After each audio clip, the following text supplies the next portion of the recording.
Hey again, everyone. Welcome into the Voice of College Football on a Monday night. This is what we do. We preview Rivalry Week. Yes, we'll get right to it. And of course, taking your questions, your comments there in the live chat. Please consider the super chat that highlights your comment or question and make sure that we will answer it. So we've got the super chat available there in the live chat. And we're going to take your calls as well. I have left the link in the live chat, and my fine moderators will, I'm sure, be copying that link a number of times and making that available. We appreciate all of them. And here we are, Rivalry Week. If you love college football, and if you don't love college football, I kind of question your decision of where to surf on the internet. But if you love college football, you're here at the Voice of College Football for a good reason, because we love it as well. And we hope to deliver the best in discussion, debate, and analysis, and especially on this week. And if you love college football, this week is sacred. It is sacred. It is to be cherished. And whether your team is still in the hunt for a conference championship, a playoff berth, or just trying to gain bowl eligibility, or you're a Nebraska fan, I'm going to pick on the Husker fans because I can't think of anybody else that's playing a rivalry game that's completely out of it. They can't even get to a bowl game. Okay, yeah, Georgia Tech fans, you as well. Hey, it's still Rivalry Week. So you still have something to play for. I have to go way back in the recesses of my memories to go back to, let's see, 1988 would be the last time that my beloved Ohio State Buckeyes, and yes, I'm making it fully known I'm an Ohio State fan. However, I did do pretty well for years here on the Voice of College Football with nobody, pretty much nobody knowing who I rooted for. And I kind of enjoyed that because it was fun to see people try to guess. And that's when I knew I was doing my job, when people couldn't figure out who my team was. But back in 1988 would have been the last time that Ohio State played Michigan. And that sacred game was without a postseason bowl berth on the line. Ohio State didn't reach a bowl game in 1988. And you know what? Because of the way I'm kind of built and wired, that game meant everything to me. That game was as big as any college football playoff game, any bowl game, anything that I've ever witnessed. That 1988 Ohio State-Michigan game with Ohio State with 4 wins. Yes, bigger than anything. All right, we will take your comments and questions. We'll take your calls as well. We're going to get right to them right now as soon as we knock off a couple super chat contributions. We appreciate that so much. We got DC 4X's after that. Congratulations to Penn State's Katron Allen and Nick Singleton, the first true freshman duo to run for over 700 yards each in a season in Big Ten history. Let me think about that. All right, in the history of the Big Ten, there have never been 2 teammates, freshman teammates, each run for over 700 yards. So that's a nice accomplishment. Thank you so much for that, DC Quadruple X, for enlightening us on that fun fact. And that accomplishment from Allen and Singleton. Penn State takes on Michigan State. Doesn't mean anything in regards to championships in the Big Ten, but keep in mind, Penn State's in line to get to a New Year's Six bowl game if they don't get upset by Sparty. Texas Buckeye 1953. Thank you so much for the super sticker. So much appreciated, Texas Buckeye. We thank you for that. Let's get right to it. We got Mike Fort on the line. Mike, how you doing? Hey, I'm doing good, Mark. How you doing? I am doing just fine. And just for you and others like you, we are pumping out as much Michigan, Ohio State content as we can possibly get to. Hey, bring it on. Okay. If you have inside track on more all healthy. I even broke down the special teams. I'm going to do a video on the special teams breakdown, possibly. There wasn't a whole lot of meat there, but I thought, hey, special teams is part of it too. Well, we do have one of the better special teams in the country. Yes, you do. I mean, Moody's kind of dropped off. He's not going to be a Groza finalist this year. He's not? I don't think so. He's 5 kicks, but they were all distance, right? he had a much better year last year. Let's put it that way. I mean, it also depends. I've seen some really good kickers this year. I know Maryland's kicker is fantastic. Yeah, he is. Because I remember we played Maryland. That dude was just booting him, and I was like, "Where is this guy coming from?" I couldn't tell you his name at gunpoint, but I know that their kickers. I can't either, and I'm embarrassed by that because I'm supposed to know everyone. But I do know that Maryland's got a good kicker, and I will find that out, and I will commit his name to memory. Feel free to look it up. I wouldn't mind knowing his name too. I'm doing it right now. So, Mike, what do you have for us? Well, as far as the top 25, the head scratcher I have is North Carolina. Yeah, North Carolina. Okay. I mean, is it strictly because they just have a 2 in that loss column? Oh, that's right. I remember your comments from past weeks. You're not a big North Carolina guy. Well, it's not that I'm not a big North Carolina. It's just that. Sure. I get it. Their schedule's awful. Yeah, that's mildly put. I mean, I will say now that I've kind of jumped on the Big Ten being the worst division, because for most of the year, until I'd say maybe a week, possibly 2 weeks ago, I thought the ACC Coastal was easily the worst division in college football. And now I'm starting to think it might be the Big Ten West. But I mean, what is, I think what's their best win? Wake Forest? North Carolina's best win would be Wake Forest 7-4, Duke 7-4. So there you go. Pitt 7-4. They've beaten 3 7-4 teams. I mean, that's good, but I mean, I'm guessing that is that your justification, or is it just simply that they just don't have that many losses? As in, well, certainly, yeah. I get hammered from both sides when it comes to that. Like if I hit them completely out of the top 20, and I don't make my top 25 to please people. That's not what I'm saying. But you've got your guys like DeAndre calls me all the time. He wants the 0 loss teams, then all the 1 loss teams, then all the 2 loss teams, then all the 3 loss teams. That's how he wants it. Other people are more like, you could be a really good team and be 7-4, and you could not be that good and be 9-2 because you didn't play anyone.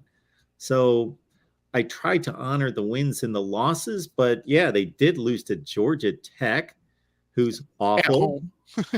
At home, they lost to Georgia Tech and they blew a 17-0 lead, and they lost to Notre Dame in not a close game.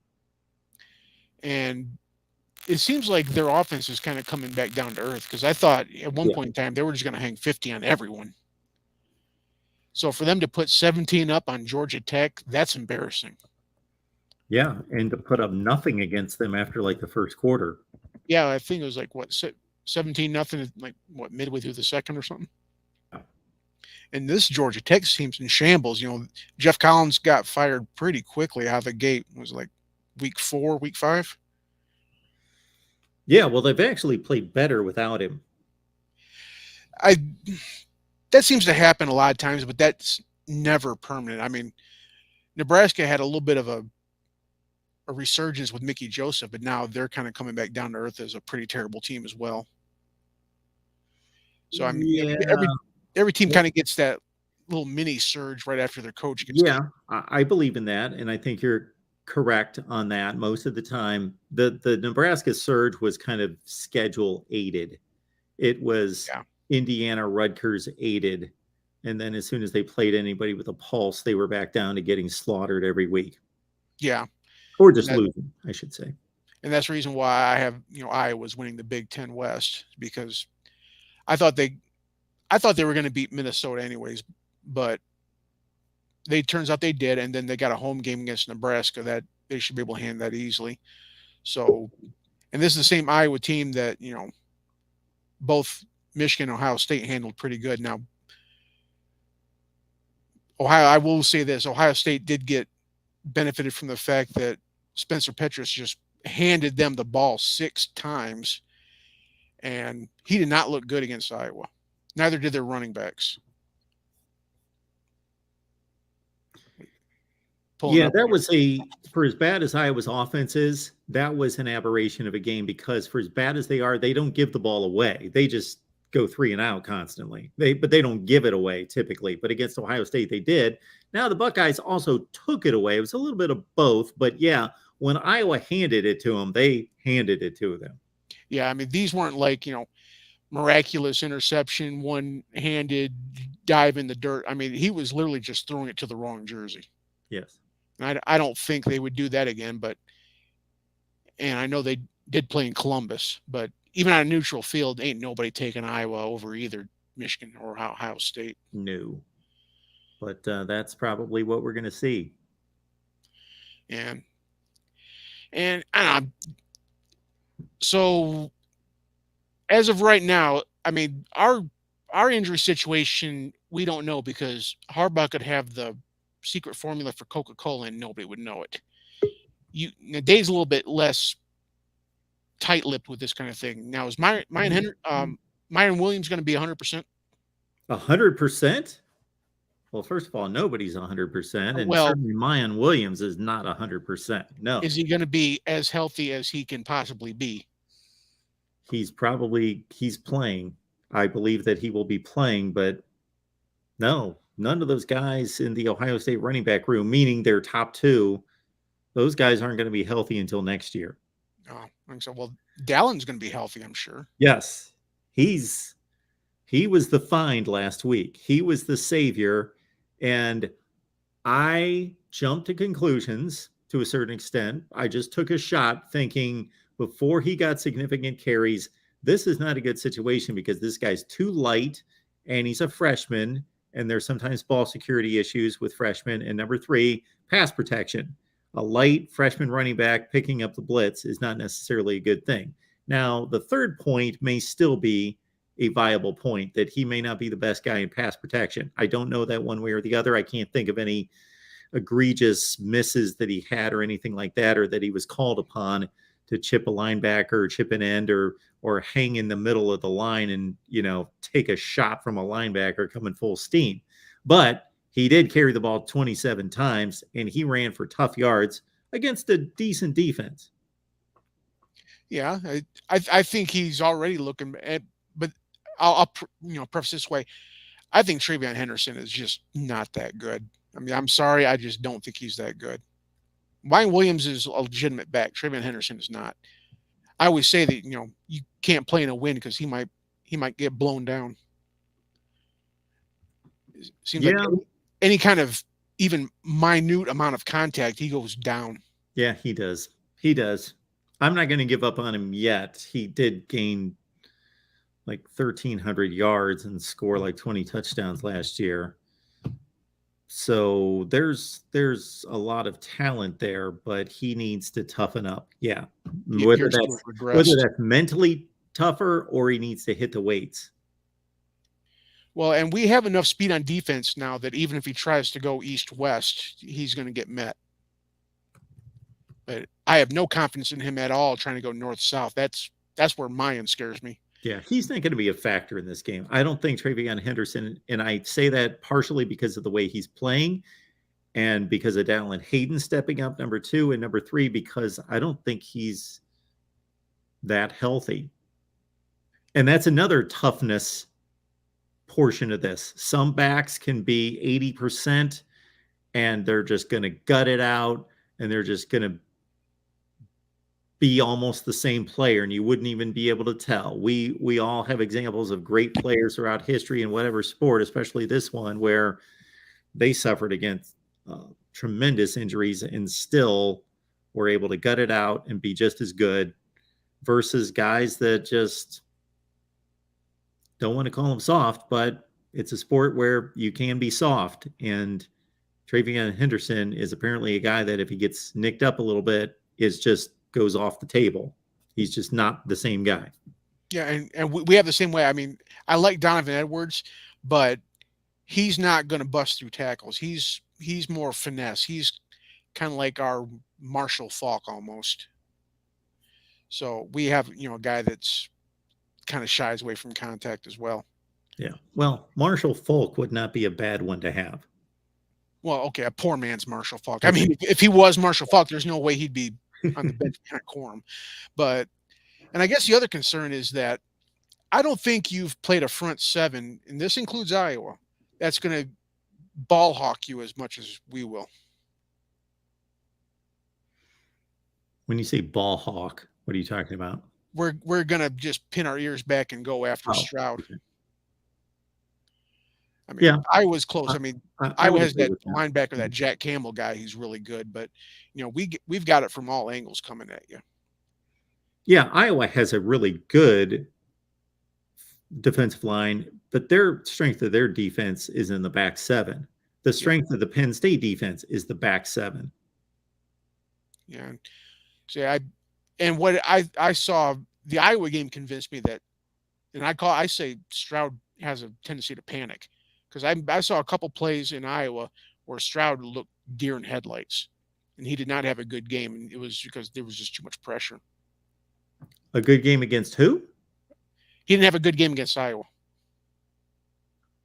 Yeah, but him not having a good game is throwing for 340 yards and 4 touchdowns. Well, how many possessions did he get, though?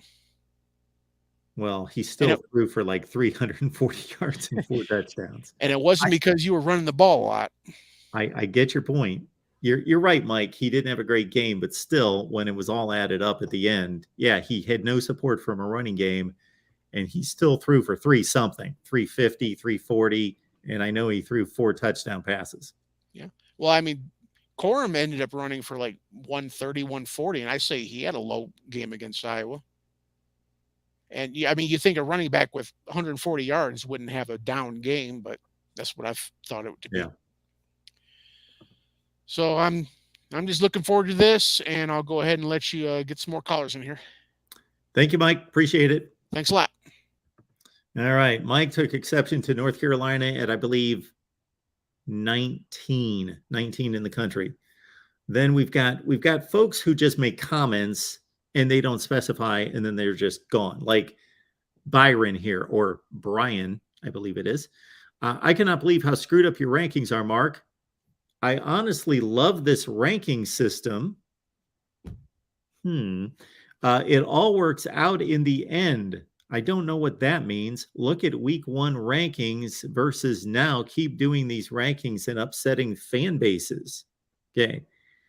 I don't know where he's going with that. He insulted me, and then he said, I honestly love it. And then he says it's on point. And then he says I'm upsetting fan bases, which that's fine. I get that. A couple more comments. We'll take a call. There were some funny ones in here. I always love this. I always love this comment right here. I always love the "you lost credibility" comment. Always love that one. All credibility. Like, I could be the greatest college football commentator on the planet and on here for 40 hours a week, and this individual would think everything I said is just on point. But because I ranked Clemson 5th one time, 1 week, that just lost all credibility. Just your credibility is just completely shot. Now, this guy obviously doesn't know what he's talking about. And if you're ranking and rating and evaluating people's competency that way, then you're going to come to the conclusion that no one's competent at some point. All right, we got our buddy John on here. Welcome to the Voice of College Football, of course. One Scoops back. Yes, absolutely. I've de-thawed, defrosted from my trip to Ann Arbor. Sorry you have to take 2 Michigan callers in a row during hate week. My goodness. That's tough for you, man. It's tough. I can do it. I can't believe I'm in a position where I have to defend Jake Moody. Now, Mike has had some great takes, but Jake Moody, without him, like, let's say Quinn Nordine is in that game, we lose. Is it against? We needed every single field goal, 4 out of 4. And if you look at the stats in almost every category, it's, I would say, slightly lower, but remember, there's still another game to play. So if you look at 2021, that's all of the games, including Ohio State and the championship and the playoff. Yep. Right. So 2022, you still have game 12 in whatever postseason or Rose Bowl or playoff or whatever winds up happening, right? Yep. So yeah, I think it's going to be about even. So I don't know what's up with that. He's been one of our best players, and to give a sneak preview for the D4 show, I may or may not be including him in the MVPs, and we'll see where. But he's been in there before, and so I wanted to just do two things: give a quick report on the Big House, and then chat Ohio State, Michigan a little bit. Does that sound good, John? If I could do one thing to wrap up the Jake Moody conversation. Oh yeah. Because 25 for 30, we can all interpret what that means to us, whether that's phenomenal or just good or whatever it is. It's obviously at least good. 25 of 30, 83%. But for me, knowing that Michigan typically blows teams out, I want to know, when did these misses occur? Because it's also, you got to put the misses into context. Then you also have to put the misses into the distance. You're asking a dude to go out there and kick a 56-yarder, well, you're basically saying we have some level of faith that you can do this, but that shouldn't be an expectation of a college kicker to hit a 56-yard field goal. If he does, great. If he doesn't, okay, well, that's not a requirement. So he missed a kick against Connecticut. That obviously meant nothing. They were winning by 1,000,000 points. He missed a kick against Maryland. Well, that meant something. Yeah. It's a fairly close game. Yeah. Not as close as the final score, but still a competitive game throughout. He missed a kick against Indiana, 31-10 game. He missed 2 against Rutgers, which was a competitive game until halftime. So could have cost them, or could have kept it, within range. And that's it. So those are the misses from one Jake Moody. Yeah, but then on the other side, that's 5 in the entire season. And then on the flip side of that, Michigan State, Harbaugh basically field goaled them to death. Yes. Right? Most of the scores were field goals. This game, I mean, if not for field goals, that's a Illinois pretty strong victory, actually. Or at least a touchdown, 10-point, some aspect of that victory. So yeah, I think we're gonna miss them for sure. You tell us about your trip, John. Did you choose that weekend because it just worked out in your schedule, or did you believe that was going to be a good game? It was more that it worked out. Because every year I say to myself, I'm going to go to a game, and then the year goes by, I don't go. It's not exactly a short trip. I mean, it's not terrible. It's like 3.5-hour flight, but yeah, this weekend worked out. This past weekend, I didn't realize it was going to be 15, 20 degrees. And my Florida self isn't used to that as much as when I was living there. But it was. Yeah, so the Big House, it's just a cathedral to the sport. If anybody who is into college football, like a lot, just go once in your life. Just put it up there with, Mount Everest and I don't know, all the other places you want to go aside from college football. And then the shoe. Yeah, sure. And I was the just Rose Bowl trolling there, John, just to see if you would respond in any such way. Okay. Yeah, that's definitely a big one, right? I'd say the Rose Bowl for the historical factor of it. I have never been to the Big House. Yeah, it's a good place. Okay. And what I think what I think was the positive, and then I'll go into the things that I wasn't a big fan of from our team, which was a lot.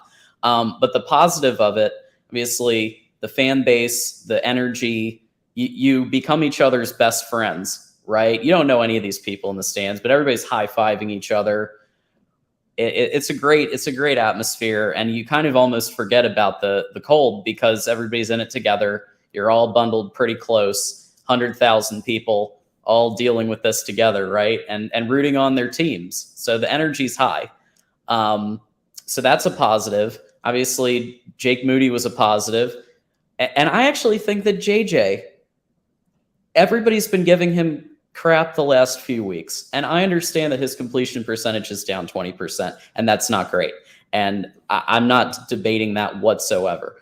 But his decision-making this game, especially in the second half, he had a couple of questionable ones, but there were also some pretty solid throws that were dropped. The one to Andrell Anthony that would have been a touchdown. The one to Gash that would have been a touchdown. That's two right there. Right, that were big drops. Now, obviously, Gash is a backup. He's not he hasn't taken reps with the ones every single practice necessarily this year. But I would say that it's kind of a problem if your best receivers are the tight end, the other tight end, and the backup running back. That's that may be a little bit alarming. And then Ronnie Bell, obviously, still good, right? Has been consistently good when he's healthy and playing. But so I think JJ actually played okay. That leads me to the parts that not so much, which were the fact that the rhythm was very, very off. It felt, and maybe the fact that it was freezing and things like that, and the wind. I sound like some Ohio State people when I say that, but I do think that was a tiny factor. But more than anything else, like, where's the wide receiver coaching? Where's it just felt like Harbaugh wanted to get in there, pound the rock, run it up the middle 100 times with Blake Corum, and get out with a 7-point victory, and it just doesn't give you a ton of confidence. I know that we had some people out, but it just doesn't give you a groundswell of confidence going into the biggest game of the season. I believe that Brett Bielema did Michigan a huge favor on the final drive on offense, an enormous favor. And not that, so I understand the strategy, and that strategy would have been much better in 1985 than it is in 2022. And it still wasn't even a sound strategy then, because what Brett Bielema did was he's up by 1 point. He's got the football at roughly his own 20 or 25 yard line. There's 3.5 to 3:40 on the clock. There's a lot of time on the clock. And he treated it like there was 90 seconds left in the game. Mm-hmm. So he ran, timeout, ran, timeout, ran, timeout. And I understand that you have pushed Michigan to exhaust all of its timeouts. However, you're punting. Number one, you're just giving up on, unless your running back can run against one of the best rush defenses in the country to get a first down, you are giving up on the series. You are, number two, then going to punt, which it's been proven throughout the game, that's not going to be much of a punt. You're punting against the wind, whether it was against or with the wind, or the winds were swirling, or whatever the wind situation was, the Illinois punter was not punting downfield the entire game.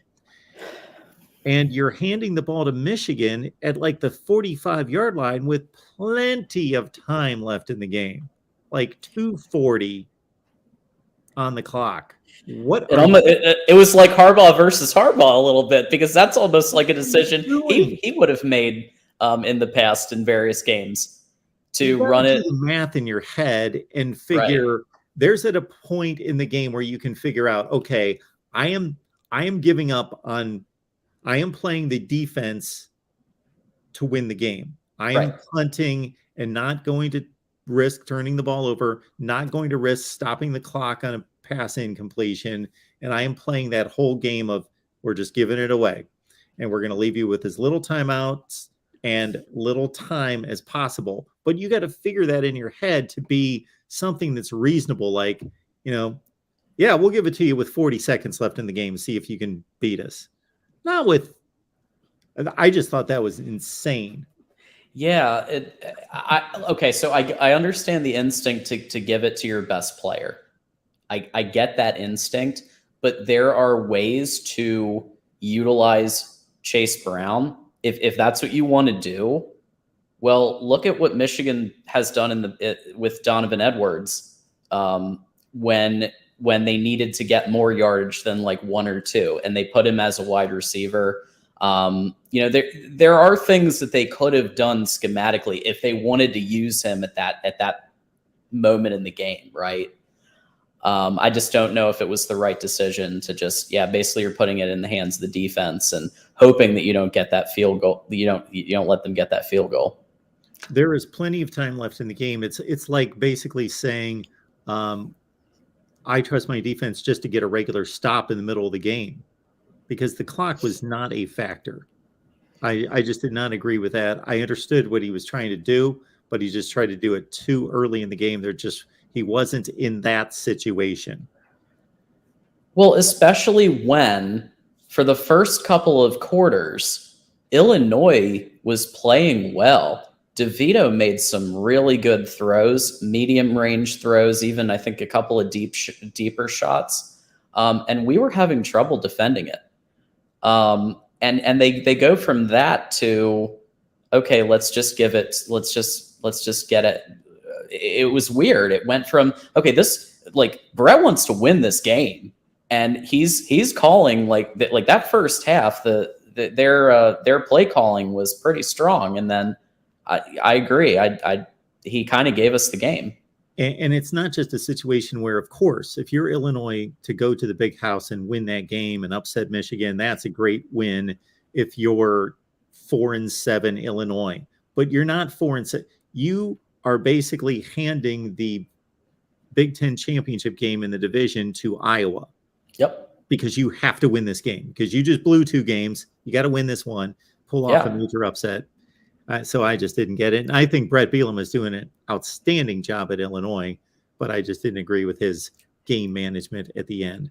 I agree with you there. I don't understand what happened there.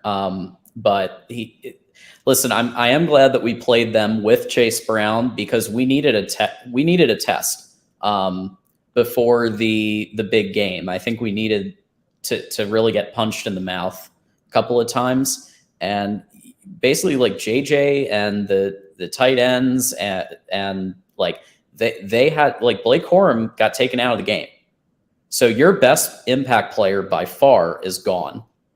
Your backup running back, who's also a huge impact player, is gone. And what do you do to respond to that? And while I agree, I think Illinois gave us a pretty good hand up there. At the same time, you still have to execute, and they did, and they were able to pull out the win. I will say, when I contrast the offensive performance with the game that came after that, Ohio State, Maryland, and I looked at what Maryland was doing, and I was like, why can't we do that? Like, Maryland was throwing haymakers in that game. They were playing to win. Loxley called a great game. Yeah. And I was impressed. And like, I know that he's a good quarterback, Talia, but I was impressed. He was playing out of his mind. And I thought to myself, like, okay, are we going to see that next week? Haven't really seen that the last couple of games, other than some good play action and some good couple of things. So I was impressed with Maryland, and so maybe we take some cues for that for next week. Well, John, we appreciate you stopping by. Do you have anything else for us? Yeah, wanted to just quickly touch on the big game. So we've got the big game coming up Saturday. It's long anticipated. Obviously, we both have our teams. I've been calling Ohio State to win this one and to go 11-1 all year. And I still think it's going to be a razor thin game, a dogfight in the trenches. Everybody who thinks it's going to be like 120 points of offense. No, this is, I'm kind of sensing like Michigan State, Ohio State 2015 vibes. I don't know what the final score will be, but I'm looking at the weather forecast. It's gonna be like 40 degrees, rain, possibly wind. I could see this being like a real heavyweight, like low scoring, just blow for blow. And And do you think JSN's going to come back? No, No. Okay. I don't believe so. My theory is that he may be on a snap count. Like they might bring him in for like the first scripted drive and then hold him in reserve if necessary at the, like, if they're behind, if Ohio State's behind in the fourth quarter or third, like in the second half, maybe like, you know, maybe just keep him on a very limited snap count. But I just can't see Ryan Day holding anything back as long as he's willing to play and he's healthy enough. Yeah, but we're not talking about a player that is by far the outstanding player in that unit. Like if they desperately needed him, if he was like the weapon, that's true. You know, if he played for Iowa, you know, if he played for another team in the Big Ten and he was like the guy, you know, he's missed. There's no question about that. But that's the deepest, most talented unit for either team and maybe the unit in the country. Yeah. So he's not as missed as if he was playing like left tackle or he was a corner and he was at his level. He was arguably the best in the country. Well, one thing that that I did notice kind of came out of the game, out of the Maryland Ohio State game, is it seems like you've got a run. Seems like Ohio State has a run game all of a sudden. Well, they did in that game. Yes, I think that was significant that they could prove to themselves that they could run against a pretty good Maryland defense, and that they discovered Jalen Hayden as a freshman and a bit of a slender, not a power back. I'm sure he's going to develop physically as he gets older, but he held up against the wear and tear of 27 carries.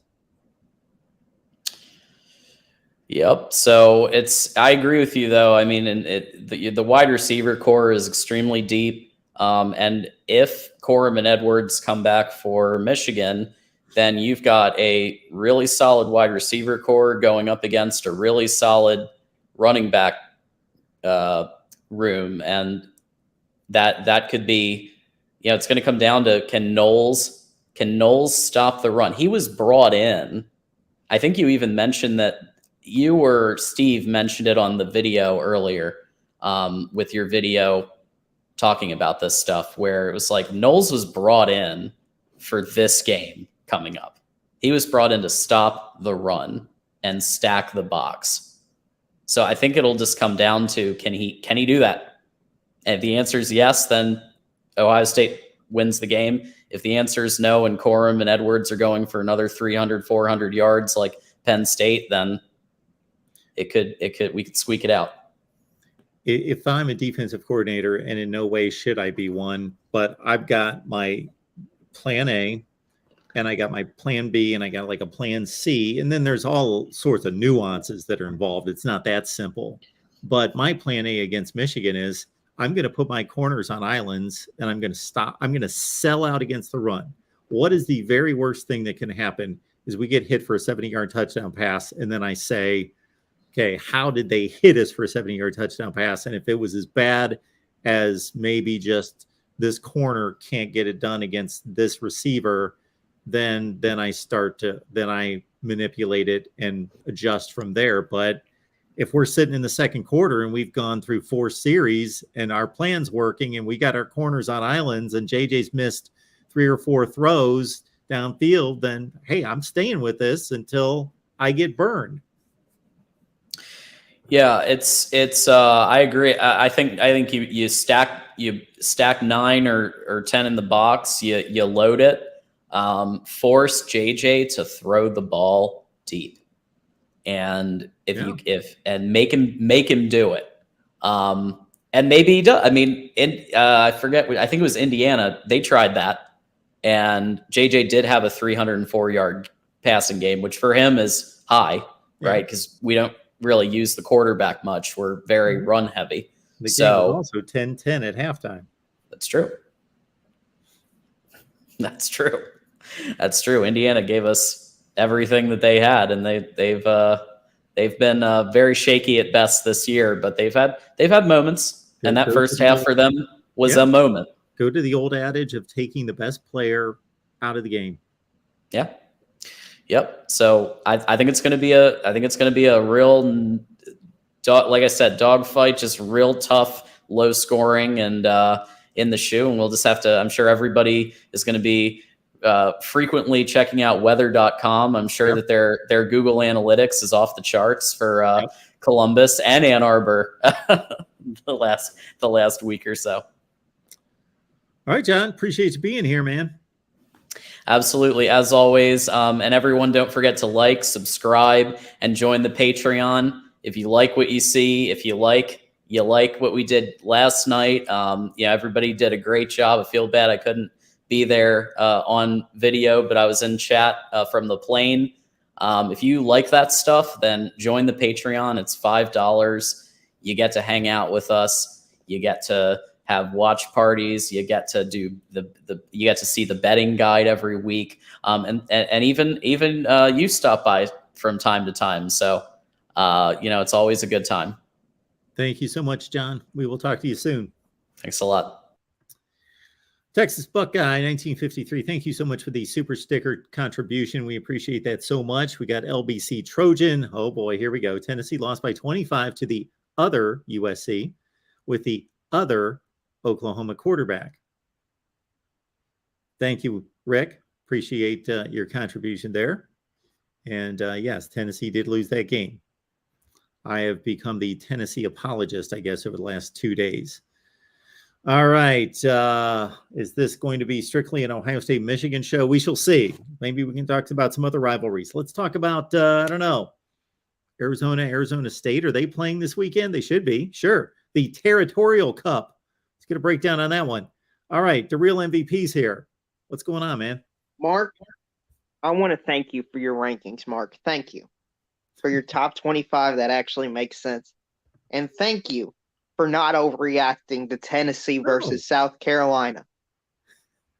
Thank you. You might be one of the few people I've seen that doesn't have Tennessee just completely fallen off the face of the earth. Mark, it was a bad loss. They should be penalized for it. And like I tried to explain to our crew on College Football After Dark last night, if this was just in some kind of silo vacuum and you said, okay, Tennessee's 9-1, they've done X, Y, and Z. Oh, they lose to a pretty mediocre South Carolina team and they get blasted 63-38. What are you going to do with them? And I'd say, okay, well, if they were number 5, they should probably go to like number 12 or something. I don't know. Or if they had a rating like they were a 95 before that, well, now it's going to drop to like an 80 or something. But their ranking is affected by other teams. They all affect each other. And I am not dropping a 9-2 Tennessee team below an LSU team that is 9-2 that they destroyed by 27 points. And I am not dropping LSU past where they should be based on what they've earned. Well, from what I've seen with most people, they're dropping Tennessee below both LSU and Alabama. No. Mark, do head-to-head football games matter anymore? They do with me. And yes, we still take the entire season into consideration and don't overreact to one result. Yeah, and if you want to give credit to a team for winning a big game, that's fine. If, they have a solid enough resume to boost them up. But Tennessee has enough cushion to where they shouldn't fall completely down. Yeah. And if there were enough teams that had really strong resumes behind them and there wasn't that circumstance with Alabama and LSU, I'm sure I would have dropped them further. But the circumstances and the dynamics of the rankings and the teams around them did not allow that to be done in a justified, valid way. Right. And if people want to have USC above Tennessee, that's fine. If they want to have Clemson above Tennessee, that's fine.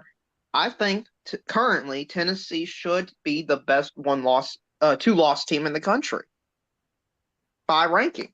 Sure. They have They have the best set of wins for a two-loss team in the country. Heck, they probably have the best set of wins outside of Georgia in the country. I certainly believe they do. If somebody wants to call in and let us know or leave in the chat who has 2 better wins outside of Tennessee other than Georgia, please be my guest. We can have that discussion. And this idea that people have thrown around that Tennessee's losses because they were multiple touchdowns or they're both really bad losses or something like that. Mark, if you lose to the number 1 team in the country, what almost everybody has ranked as the number 1 team in the country, should that loss be taken as equal as a detriment to losing as the 15th plus team in the country or an unranked team? No, you lost to the number 1 team in the country. They are the best. Right. So there should be some leniency. Sure. Yes. Okay, Especially, I'm just making sure I'm not out of my mind. What if this actually happened? What if this particular team lost to the number 1 team in the country, the team that's coming off a national championship, the number 1 consensus number 1 team in the country, and they lost by 2 scores? They lost a 27-14 game. And let's say there was some other team that was ranked as high as 6th in the country just a week ago, and they lost to the same team by like 46 points or something.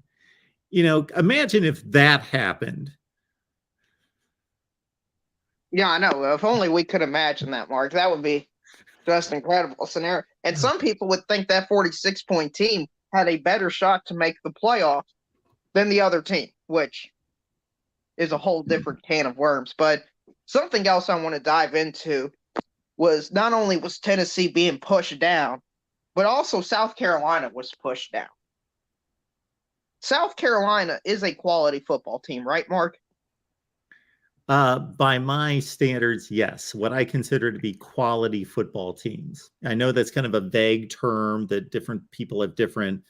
I think they're a very flawed football team. They have issues. They're not a great team. They've had a couple ugly games, but there are 22 teams in this country that have 7-4 records, and South Carolina is one of them. And they're very difficult to rank and differentiate. But South Carolina has a win now against a Tennessee team. And now we're starting to consider that Tennessee must be awful. But Tennessee has proven over the course of 11 games that they are a really good football team and one of the 10 best football teams in America. And South Carolina beat them. Yeah, and something else, Mark. It just as a general point. Okay, what's the best conference? Is it the SEC? Yes, absolutely. So if you go 4-4, if you go average in the SEC, that should place you generally in a higher pedigree than going 4-4 in any of the other conferences, right? Absolutely. Well, South Carolina is 4-4 in the SEC. So they should generally, in my opinion, be above other teams in other conferences. Yes. Right? And I mean, we got some teams in other conferences, like Utah, for example, Mark, that lost to the 11th, 10th best SEC team in Florida. If you look solely by the standings. Yes. I mean, but nobody questions Utah, Mark. Nobody questions Utah. But if you have South Carolina ranked, then you're just a homer. You're just a homer. You can't have a 7-4 team ranked, Mark. You can't have a 7-4 team ranked that beat a top 5 team on the road. You got to punish the top 5 team. You got to move them all the way down to 15 because they lost by 25 points. It doesn't make sense to me at all. I don't believe, and I may get some of our Pac-12 friends riled up, I don't believe that they have an issue with Oregon State being ranked at 7-4. I think they're 8-3, Mark. Oh, it's Oregon State 8-3. My bad. Yeah, that 8-3. But Oregon State's 8-3. Mark, let me just make one other point. If for anyone who's devising a top 25 at this current point in time, you have to do one of two things. Either there are going to be 7-4 teams in your top 25, or there are going to be group of 5 teams in your top 25, which I believe this is a year in which there have been no group of 5 teams that have distinguished themselves to be really that good. And there are a glut of 7-4 teams at the Power 5 level that are much better than anybody in the group of 5. Right, I agree with that. I don't understand why Coastal Carolina is ranked, for example. because they got a good record. I understand that, but yeah, okay, I understand it, but it doesn't make sense to me. How about that? No, it's stupid. It's idiotic because we've looked at examples, you and I, like this the last few years, where a team can be like, let's say, 6-1 in the group of 5, and then they get to like 9-1, and they magically get ranked. And really, the last 3 games, they beat Georgia Southern by a touchdown, and they beat Middle Tennessee by 3, and they beat somebody else by 10. And it's like, those are the games, those wins justified a top 25 ranking? Really? Yeah, you're exactly right, Mark. You're 100% right when it comes to that. And this just kind of goes back to something I've been talking about. I think the reason some people want the playoffs expanded is just to make sure the SEC doesn't win. I think some people are tired of seeing the SEC win all the time, and their thinking is if we add more teams, then there's more chances the SEC lose. And I think trying to tear down Tennessee's resume to under 10 is an example of that, because if they're under 10, that means they would be a borderline playoff team in the 12-team scenario. Do you know who's tired of watching SEC teams win national championships? Who? Me. But does that stop me from accurately ranking teams and evaluating teams? No, I still rank them accurately, and I still do my very best to be objective. If Michigan was the best football team in America, I would rank them as the best football team in America if they had the best resume. I agree with that. If they played UCLA like they were supposed to, from what I've heard, in non-conference schedule, and they won that game by 40 points, I think there's a good argument they should be ranked over Ohio State right now. But with their non-conference schedule, I don't think that's possible. Mark, can you do me a favor? Tim Prangley wants to be on with us and have a nice here we go. Chat. So if you could bring on. As soon as I know that he popped in there, but he's no longer there. So as soon as Tim pops in, I saw him down there and I thought, okay, well, here we go. Yeah, it's just, it drives me nuts that what some SEC-based people are accused of doing, and they do it, about justifying wins based on other teams and propping everybody up. This is done in other conferences by their fan bases as well. It can be done, let's say, in the Pac-12 by saying, well, Oregon State's really good because they played Utah and they played them and they played them. Well, who did they beat and who did they play that was so good? Well, at this point, USC, nobody outside the conference. Utah, one team outside the conference, and they lost. And Oregon, one team outside the conference, and they lost. Oh, okay, they beat BYU. So I think that the Pac-12 is a legitimate conference. I think it's really good. I think the top 5 teams are really good football teams. I don't know where to rank them right now. I'm going to have a heck of a time when the season's over saying, let's rank these conferences, because right now I could throw up the Big 10, the Pac-12, the Big 12, and the ACC and be like, I don't know, 2, 3, 4, and 5 could be in any such direction. I don't know right now. I'm going to really have to do a deep dive to come up with an evaluation. So I say this with all due respect for the Pac-12. It is difficult to rank these conferences, and it's difficult to give much validity to a lot of these wins. But the SEC, I am not ranking them to be the best conference based on what they did last year or 5 years ago. They have the best wins this year out of conference. You're right. And no other conference, in my opinion, is even really close to the quality of wins. But Mark, is Tim in the back room? No, Tim is. Okay, well, there's a guy named Brian who would like to talk to us. Brian, so let's get Brian in here. Yeah, let's get Brian in. Brian, how you doing tonight? I'm doing good, you? Good. What you got? Quick question. Do you have a prop? So we're talking about Michigan's out of conference, right? I always have this debate. Yeah. And the SEC plays an 8-game conference schedule. Yes. So 3 of their out-of-conference games match up with the 3 out-of-conference games that Michigan played. Why is that? Why do we never talk about that? I talk about it all the time. No, not you. Not you. I'm not talking about you. Well, so you make a good point. So when you were Brian and correct me if I'm wrong, you're basically taking the viewpoint that everybody plays 12 games, and just because the Big Ten and other conferences play 9, and then they, let's say in Michigan's case or Maryland's case, they don't add another Power 5. They're playing 9 Power 5 teams. Alabama plays 8 conference games, and then they only add 1 Power 5 outside the conference to make it 9. So it's 9 regardless. So I totally get the point.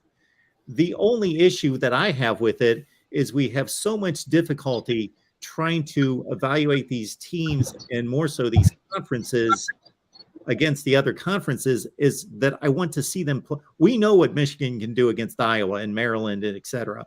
I would like to see them play somebody at a high level of play outside the conference. Oh, I agree. I agree with that. I just think it's just a weird criticism, and I usually only hear it from SEC fans. It's just a weird criticism, and I understand your point. I agree with that. It's just we want to criticize those 3 games, but we don't want to criticize SEC teams for playing 3 equally, if not almost as equal, week competition. And one of those games is towards the end of the year. It's like almost having a break in the middle of the season, but it's never talked about. Mark, Brian, I agree with you that Kentucky's non-conference schedule isn't murderer's row here. I mean, Kentucky played Youngstown State, Northern Illinois, and Miami of Ohio. I agree with you. And you know what? I think that's a large part of why they're not in the top 25. Yeah, I feel you. So it's not that for Michigan's goals of what they want to do, I think it matters more to them. I think my team's goal is Kentucky is to make a bowl game every year. Michigan's goal is to win the Big Ten, win the NAT. So it's just a different level. Oh yeah, I agree. I just think it's a weird. I just think it's a little hypocritical. If we're gonna criticize that non-conference, why can't we criticize the SEC for how they schedule? Well, we can. That's all I'm saying. And True, we can. Yeah. I've heard other people do it as well, but I do it here. But when you add it all up, you're right, Brian. It does add up that way. But the problem is that there are not the non-conference games. Like the Big Ten this year did not play well outside the conference. True. But there's really not that many games. Like, I personally believe that the Big Ten is the second best conference in America. I personally believe that without much doubt. However, the results tell me, number one, that the results weren't that good. Number two, that we don't have that many results. So I can't justify saying that the Big Ten is the best conference or the second best conference based on the results outside the conference. I would have loved to have seen Michigan play somebody and Maryland play somebody. Iowa drives me nuts because they have to play Iowa State every year, so they don't schedule anybody. We have not seen Iowa play anybody outside the conference, not named Iowa State, in forever, because that's just how their schedule's built. It's like Kentucky. We haven't seen Kentucky play anybody outside the conference in forever, not named Louisville, because they're locked in this. We play Louisville. That's our one Power 5 non-conference game. We won't play anybody else. That's who we play. And then also with the whole Tennessee thing, right? Are they the best 2-loss team though? Because if we're going by the out of conference thing, didn't they play a close game versus a average Pitt team?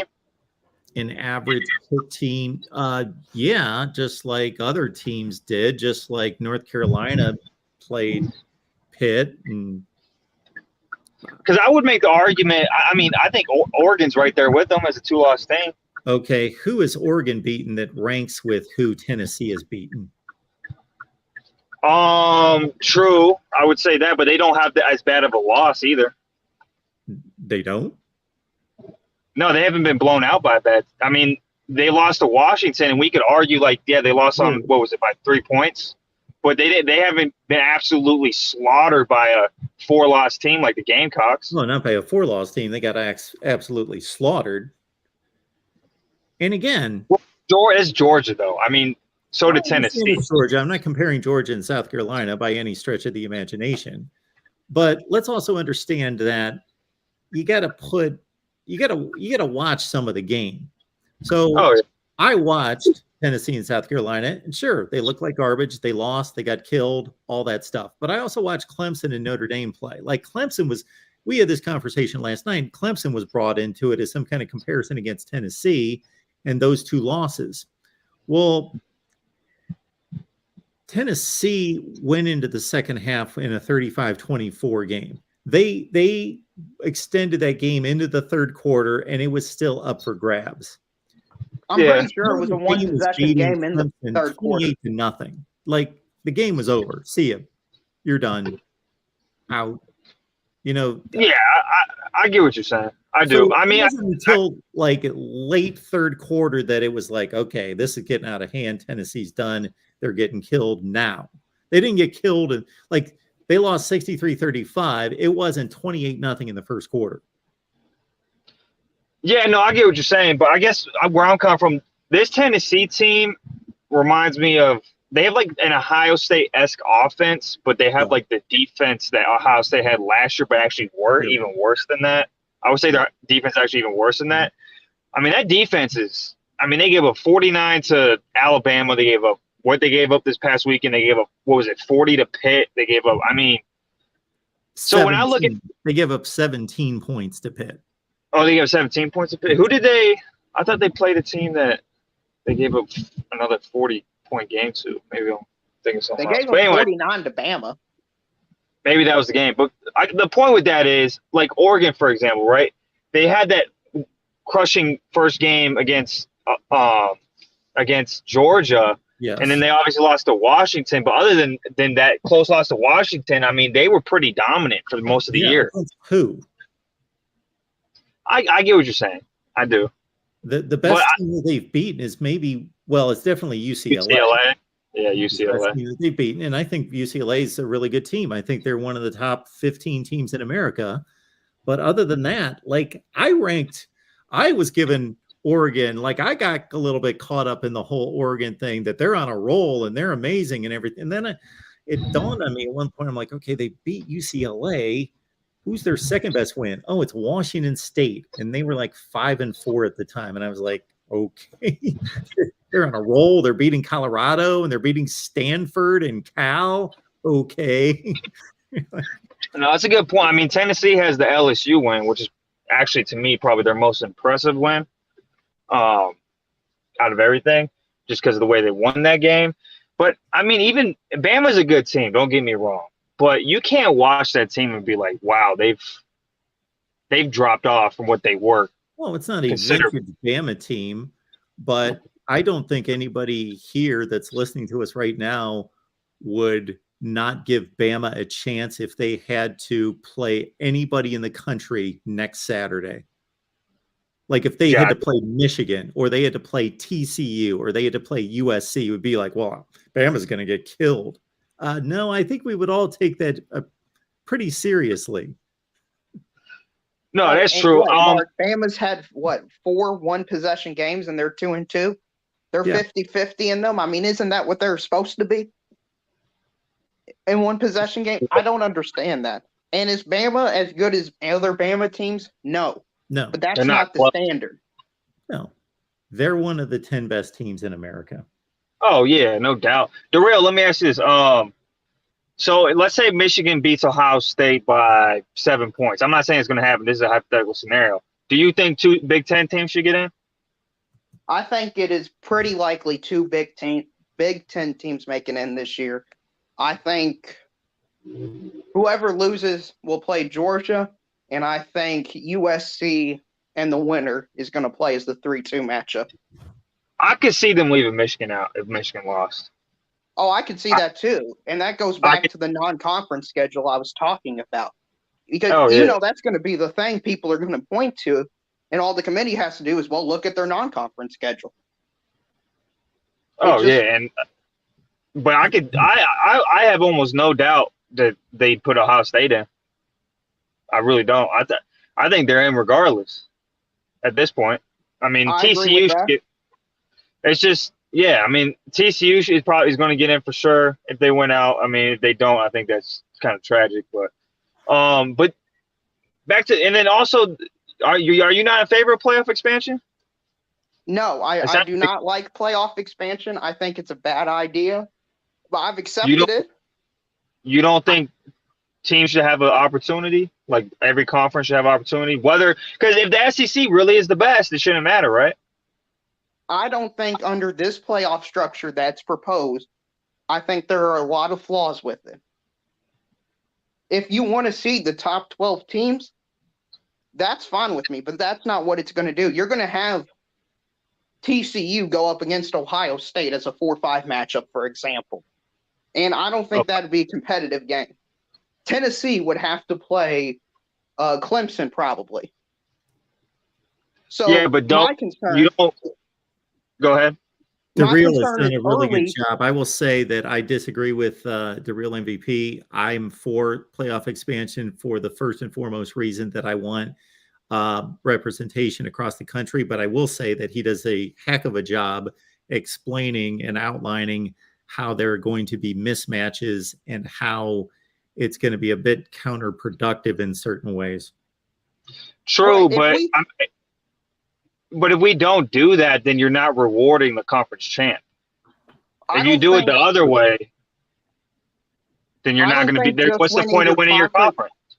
Yeah, I don't think just winning your conference should automatically put you above teams that are, in my opinion, are clearly better than you just because of the region you play in. Okay, but if they didn't win their conference, for example, how are they clearly better than that team that won the conference? Because let's say a team you think is better, right? Let's say you think a team's better. Georgia was better than Utah last year, is what he's telling you, Brian. Georgia was better than Utah. Everybody in the world knows it. Yes, thank you. No, I understand that. What I'm saying is within a conference, right?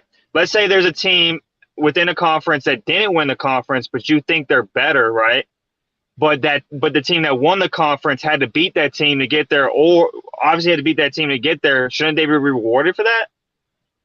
They are going to be rewarded. They're going to make the playoffs. They got a guaranteed spot in the playoffs. That's their reward. But that's my point. Yeah, that's my point, though. No, he's talking about second and third teams in other conferences being better than a conference champion from another conference. I get that. I mean, but that's – we're at that point, you're just really nitpicking, in my opinion. I think the main point here is they're getting the opportunity to play. Now, you can nitpick about seeding and all that, but if the SEC really is the best and they're going to win, which they are the best, but and you believe that they're going to win the championship because they're the best, you really got nothing to worry about. Then it shouldn't matter the seeding because the cream always rises to the top. I don't think I'm not worried about the SEC not winning the championship. That is not my concern. My concern is I want to see good competitive football on the field during the playoffs, and I don't think this playoff structure will allow that to happen. That is my concern. Let me ask you, how would you seed it? I would have ranking of the top 12 teams in the country, and then I would see what teams don't make it from the conference champions, and then I would slide them in as the 10th, 11th, and 12th best team. That's how I would do it. So let's say Utah wins their conference as a 3-loss team, and there's 16. Well, guess what? If there's 11 teams that are automatically in, Utah, you can go ahead of a few teams. You're slotted in at 12. I get what you're saying, but I just feel like at that point it's really my main criticism is just the opportunity aspect, and I understand maybe seeding's not favorable, but at the end of the day, that team probably wasn't going to win it anyway. Yeah. Let's say they beat the team, right? Then they got to play. Give us like one more point that you'd like to get across tonight. We'll get 2 other people in here because we're falling way behind on getting people in here, and they are waiting patiently. Oh, you good? Everybody that's waiting, and we'll take them 2 by 2 to get more people in here. So Brian, just give us your last point, and you know that I'm here all the time. You can call back anytime. Word.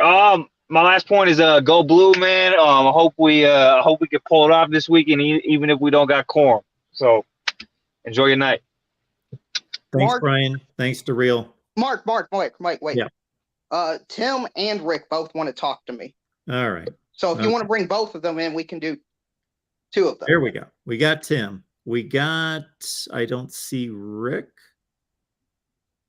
Rick is not here. If Rick's not on here, then we can just do it another time since you're on all the time. Okay. Tim, go crazy. Gentlemen, here we are again. Here we are again. Talking about the glory that is the SEC. It's the best conference. I It can't is the help best it. conference. I wish it wasn't. You know what? I want to have a debate. I want to, and I'll just make this quick statement, then you guys can go crazy on each other. I'll make this statement. What I want more than anything is at the end of this college football season that we are so blown away by bowl results and playoff results that I'm like, who's the best conference? I don't know, because I thought it was the SEC, and they went 4-9 in bowl games, and their team got trashed in the playoff, and we're got to recalculate all this stuff. And I want to have a great debate about it. I want to go through every metric in the world, but for about the last 10 years or for however long I've been doing this, I got to just say, well, the SEC is the best conference because it is. Yeah, I think, and you think, and Daryl think that it's the best. We think. We don't know. It has the best results this year. Let's do the metric though. Okay, so let's play a little game. Yes. Okay. What are the best wins, out of conference wins? Because that's what we're talking about, right? Michigan didn't have a lot of out conference wins. Oh, by the way, Brian, one thing you missed. You see, the SEC has their we call it a cupcake later on. No, the SEC is one of the only conferences that has their 3 cupcakes, just like everyone in the beginning. Well, some, right? And then they go back to the dessert table for seconds at the end of the year. They don't have 4. Cupcakes. Nobody in the SEC has 4 cupcakes, Tim. Well, let's look at the schedules. Sure. Georgia plays Georgia Tech and Oregon. They've got 2 cupcakes. Okay, well, I mean, I'm not saying every single team in every single conference. We can go to all the conferences, and they don't have 3 cupcakes. Well, we're just talking about the SEC. Yeah, Bama's got 3 I'm pretty cupcakes. sure every SEC team must play at least one Power 5 team from another conference. And most of them play 2. So, okay, so if they play 2, that means they play 2 cupcakes. Yeah. Right. Or like Kentucky, they play only 1 and they play 3 cupcakes. Yeah. But nobody's Well, they play 4. a quasi tough team and they play 4 cupcakes because their Power 5's a cupcake too. But anyway, so Louisville 7-4 this year, Tim. I'm sorry, let's but go back. Louisville Let's go back, 7-4. guys. Let's go back. So, what is LSU's biggest out of conference win? They don't have one. UAB. Okay, and what is Alabama's biggest win? Texas, right? Yes. We're all going to agree, though, that Texas was quite a fortuitous win. And I love Bama, but we all watched that game. Sure. So, but they have that win, so we'll give it to them. That's the win. Yeah, they won. And then let's go to some others. So what's another? So Tennessee. What's Tennessee's biggest out of conference win? Pitt. Pitt. I can make this much easier, Tim, and then I'll let you continue. Just consider my option. I guarantee if we put up a list, and I'll start typing right now, of every conference in America and all of its wins out of conference, that the SEC's is the best list. Mark, am I saying the SEC is not the best conference?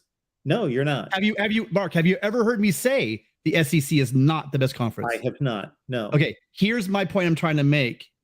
I think they are the best conference. However, this year, as opposed to other years, this year, I think the field's narrowed a bit. Possibly. I think it has. I'm not going to disagree with that. Okay. I am not Daryl saying that Georgia, I think Georgia, you might as well almost hand them the trophy. I know that the Ohio State guys will have umbrage for that. I know the Michigan guys, I know maybe some of you Trojans will say that, but I'm telling you, I don't see anyone beating Georgia.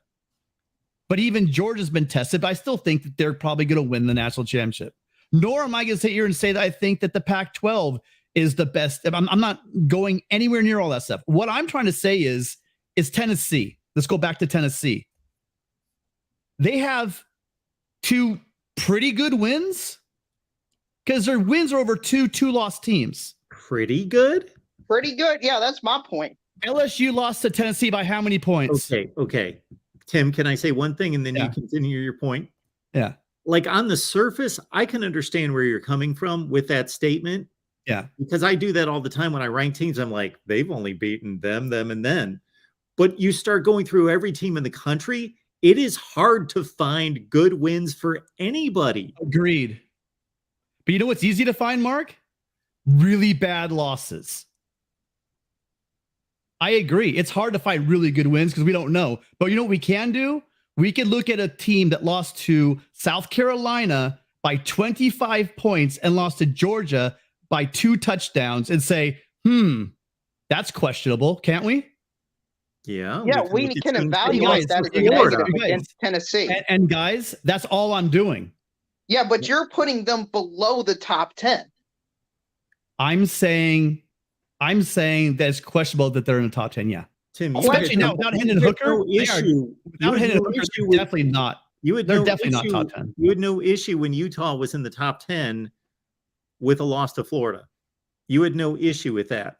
They lost by how many points? Yeah, but they didn't have the wins that Tennessee has. Okay. They still but they also don't have but they don't have the loss. Yeah, I guess you're seeing two different things. You're saying it doesn't matter who you lose to or how you lose, as long as you have a couple of good wins. Right? Is that your you want to put Tennessee? You want to put Tennessee behind 2 teams that they beat this year because of 1 loss. Why are we doing that? Because that's what you would have to do in order to move Tennessee out of the top 10. I'm sorry, Drew, are you saying you can never put a team behind a team that beat them? You can, but it would have to be overwhelming Go back evidence, to your point. In my opinion. With the same record. To your point. Your point is you're saying you can't put a team behind a team that they lost that lost to them. Is that what you're saying? No, I'm saying that there needs to be overwhelming evidence for that to occur. And I don't think there's by 25 points to South Carolina. That's not overwhelming evidence. That's not? No, it's not. Oh my goodness. That's not overwhelming. The real. They got. And by the way, they were down by what, 11 points at half. It wasn't like it was a tight game. They were down by multiple scores at halftime. They both scored 7 touchdowns, and then they just got boat raced in the fourth quarter. It was a 1-possession game in the third quarter, Tim. It's 35-31. Okay, but at one point in the third quarter, but then when they scored the real, chill out, dude. I'm talking. But then when they scored theirs, it became a 2-score game in the third quarter, correct? Yes, that is correct. In the third quarter. They were up by 11 at halftime. Therefore, if what you're telling me is the truth, that means the extra touchdown put them back ahead by 11 points. And then Tennessee scores 21 and they score 7 more the rest of the game. I don't know why we're arguing this. I don't know why we're arguing it either. South Carolina, but Tennessee, you got your ass kicked. If 2 teams have the same, this is how I approach it. If 2 teams have the same record and they played each other, I rank the team that won the game ahead of the other team. However, people will note that that doesn't always take place because you have these round robin situations where you've got South Carolina beat Kentucky, Kentucky beat Mississippi State beat Arkansas, Arkansas beat South Carolina. So you can't hold true to that all the time, the head-to-head, because you got these round robin situations, and they're in every conference, especially the Pac-12, the ACC, where team A beat B and B beat C, but C beat A. So you have to just say who's got the best resume. But if that's not the case, I'm going with the team that actually won the game on the field. And especially when Tennessee won 2 of those games on the field against teams with the same record. They didn't do it once, they did it twice. And one time they did it by 4 touchdowns. We're putting the same teams against each other and saying they're great. I mean, but you guys will dismiss teams like Washington State and Oregon State, who lost to. Don't even bring up Washington State. Come on. Who are Washington State's losses to? A bunch of teams in the Pac-12. Which ones? They lost to Oregon. They played well. Mm-hmm. They lost by a couple scores to USC. But that was a close game. Going into the third quarter, like you guys were talking about. Yeah, it was similarly close to Tennessee being down by 4 points in the third quarter. But the difference is USC didn't score 21 points and blow them out at the end. But yeah. Washington lost to Oregon, USC, Oregon State, and Utah. Yeah. Their best win is against. Those are good teams they lost to. Yeah, those are all really good teams they lost to. Probably in the top 40. Tim, why is South Carolina not a good team? Just because you don't think they're a good team? They're 7-4 as well, just like the teams that you're citing in the Pac-12, like Washington State. No, I'm not putting Washington State, you guys, and saying that if a team in the Pac-12 lost to Washington State by 25, you guys, let's not conflate things. I'm not saying that Washington State's a team that a team can lose to by 25. I'm saying that South Carolina, I don't care how much lipstick you want to put on this one. Losing to South Carolina by 25 points and then losing to Georgia by multiple touchdowns when you got teams like Auburn who played them close. I mean, I didn't know the score, but I think Akron played, or someone played them. Oh no, Kent State played them close. I mean, 17 points a close game. You're mixing teams up, Tim. Am I? LSU Auburn was close. Tennessee did not play Auburn, and Tennessee. No, did Georgia. Georgia played Mizzou close. My bad. I got that wrong. Okay. Georgia played Mizzou close, and they played. And I think they scored like 22 points, right? How many points did Tennessee score on Georgia? 14, 27-14. And Mizzou scored 22, and Kent State had 22. Yeah. We can go round and round. We could say one. Exactly. Before this gets switched around. I didn't say that the SEC is the best conference. It is. I didn't say that Georgia's not the best team. They definitely are. But when we start saying that, if you lose 2 games, right? Neither one of those games were close. They weren't any squeakers. So you're telling me there should be no 2-loss teams in the top 10. I don't think we could have a top 10. I don't think there should be a 2-loss team that lost by 25 points to a 4-loss team. Even if they have a number of great wins that are much better than other teams. Two good wins.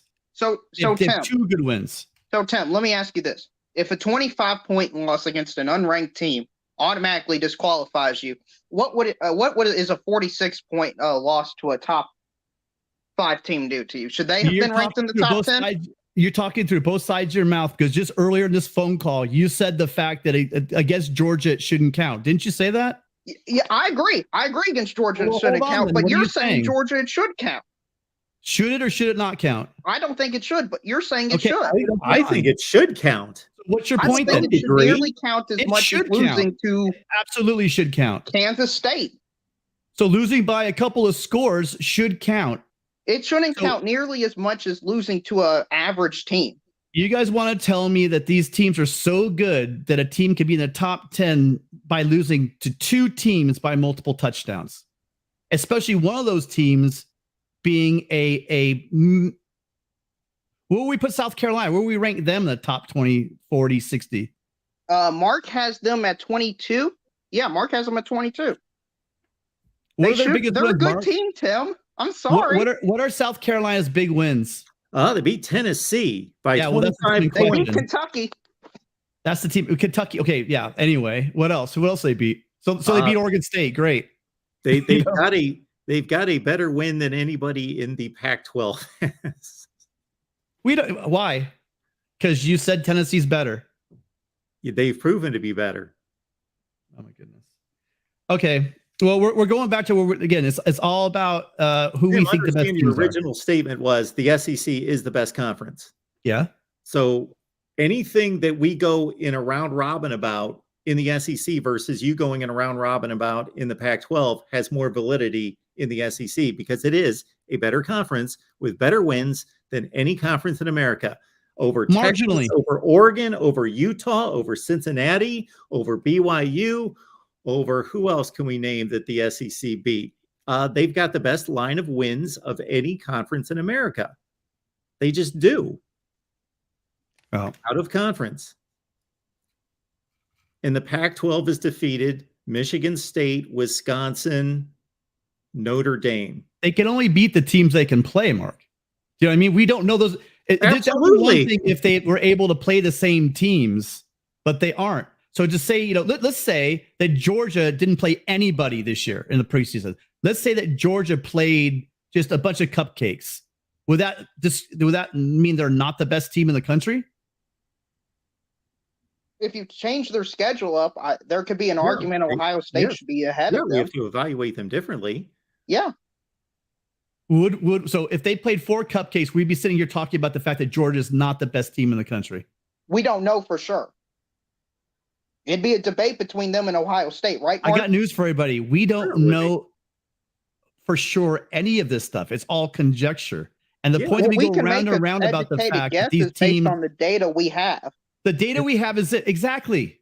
And the data we have is that a team, and you guys are both sitting here telling me we have a team that lost by not a touchdown, not a field goal, not 10 points, not even 14, 17 points, not even 21 points. Just They like lost by Oregon. 25 points. Just like Oregon, who was ranked in the top 10 in the country. Is Oregon in the top 10? They were. No, but they are still they? are. Are they currently I don't know. in the where top 10? they're being ranked. Yes, they're in 10th. They're 10th in the AP poll. They're 9th in the coaches poll. Oh, that's amazing. Well, so do you guys believe that they should be in the top 10? I've got them ranked wherever I've got them ranked, and that's where I believe they should be ranked. I think it's 11th. Yeah, you So- got them 11, Mark. There you go. So then wins are more important than the losses, is that's what I'm hearing. They all factor in. The And a wins, 14 point, the and wins 25 at least show this is what we are capable of doing. This is what we are capable of doing. we are capable of forming opinions based on where we put in the importance. I will stand by my rankings as being very logical against anybody. That's all there is to it. They're not perfect. When there's 22 7-4 teams in the country and 12 8-3 teams, I will challenge anybody to devise a ranking system and a rankings that can't be shot at, Mark, because it's impossible not to. I'm not attacking you or your rankings. I'm I simply don't mind people attacking my rankings. That's why I do this. But I'm just saying, I'm people take disagreeing. shots at certain teams and they find loopholes to say, "Oh, you could do that, or you could lift them, Mark, or you could do Mark. that against anything." Mark, I'm Yes. listening to the fact that you say they have 2 good wins, and I agree they have 2 good wins. But I still haven't heard from either one of you guys a solid answer that how we excuse 2 multiple touchdown losses and still have them in the Because top of those 8. 2 great wins. Also, are we factoring the fact that Hendon Those are Hooker is great no wins. longer the quarterback of that team? Those are No, I'm great not. wins. Rankings to me are not a projection of what's going forward. It is about what the team has done in this current moment. Absolutely. Otherwise, Ohio State's not playing in the national championship in 2014 because they got a 3rd-string quarterback, and everyone would have said, "Oh, their season's over. Don't give them a chance." We don't Yeah. know. I'm not saying, and I'm not what I'm simply telling you that if you want to say right now, this week, we had a team lose by 25 points to a 4-loss team. And that would be their 2nd loss, not 1 loss. This is their 2nd loss by multiple touchdowns. And I respect both of your opinions that you think that a team that has 2 games, that has lost 2 games by 14 and 25 points deserves to be in the top 10. And that's your right to say that. But I'm pretty shocked that you guys say that my point is invalid, because I think there'd be a didn't say lot it of was people that agree with invalid. that view. I wasn't saying it was invalid. I am just in we both know that yes, there are not enough results to completely substantiate either point, but I guarantee that if we went through the last 20 seasons of college football rankings and looked at the final top 10, that we would find teams in those top 10s that lost blowout games and still had resumes that were among the top 10 in the country. Mark, I think your Ohio State teams have been a good example of this. I mean, they've had multiple years where they get bombarded by, They lost to what Purdue. was it, Iowa and Purdue? They lost to 7-loss Purdue, but how do you? Did they lose by 25 points, Mark? They lost by 30. They lost 49-20. to How did that Purdue happen? in 2018? What? How did that happen? They had a bad night because you know what they did the rest of the season? They beat like 5 top 15 teams. They won the Big Ten championship. They beat Washington in the Rose Bowl, and they finished number 3 in the country. And They had a really what was their other multiple loss game too? They didn't lose another game. Oh, They went well, 13. the team we're talking about had a blowout and a 2nd loss by multiple touchdowns. 2 Yeah. losses. Mark, did that Ohio State team get the opportunity to play the number 1 team in the country that year? No, So we can't not at all. really compare. And actually, the Ohio State team the year before was the one that lost to Iowa by 31 points and lost another game and they won the Big Ten championship, and they won the Cotton Bowl over USC, and they finished in the top 10 in the country. This conversation, even though I think the Ducks are horrible, because their secondary is tragic, and I am licking my chops. I'm praying that the Trojans get to go smack the Ducks around, because that's what's going to happen when they play. But I'm not defending the Ducks. I think they're a severely flawed team. That defense is about as bad as you're going to get. But what I am having a hard time with is I remember Utah was buried because they lost to Florida. Where was this talk about? I just had a bad night. The whole conference pretty much was the whole conference was buried after that one. And when Oregon got blasted by Georgia, literally everyone said, and I can't remember anyone on this channel or any channels that said they have no right or reason that they can be in consideration because of that loss. Am I wrong? Now all of a sudden it's okay to have a really bad loss because it's just a bad night. Yeah, at the beginning of the season, you're absolutely right, Tim, because it was the only data point we had. But as Oregon kept winning more and more games, the perception that Oregon might have just lost to the best team in the country was gaining steam. Yes. We can talk about it gaining steam. I'm talking about the narrative, gentlemen. I'm talking about what was said. What was said is, oh, Utah lost. They're probably the best team in the Pac-12, so the Pac-12 is worthless. And the other narrative was when Oregon got blasted, it was like they're out of the discussion completely. But now the discussion is you're allowed to have one loss because it's a bad night. And I'm just asking for some consistency. Okay. Well, the only consistency that we have in measuring the two conferences directly is that they played 3 games, the SEC and the Pac-12, and Georgia, who is the best team in the SEC, played a team that we thought might be the best team in the Pac-12, and probably at this point we consider to be, those top 5 are so close. They are certainly one of the best teams in the Pac-12. They're right near the top, and Georgia blasted them. Arizona is the 7th or 8th best team in the Pac-12, 9th best team, something in that range.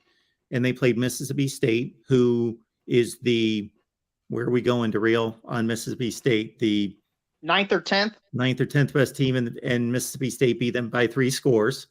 And then we got Utah, who might be playing in the they won't be now that they lost last weekend. But again, they're in that Oregon mix of top 3 it's so close, I think, between those 4 or 5 teams in the Pac-12, and they're on that level. And Florida beat them as the 10th or 11th best team in the SEC.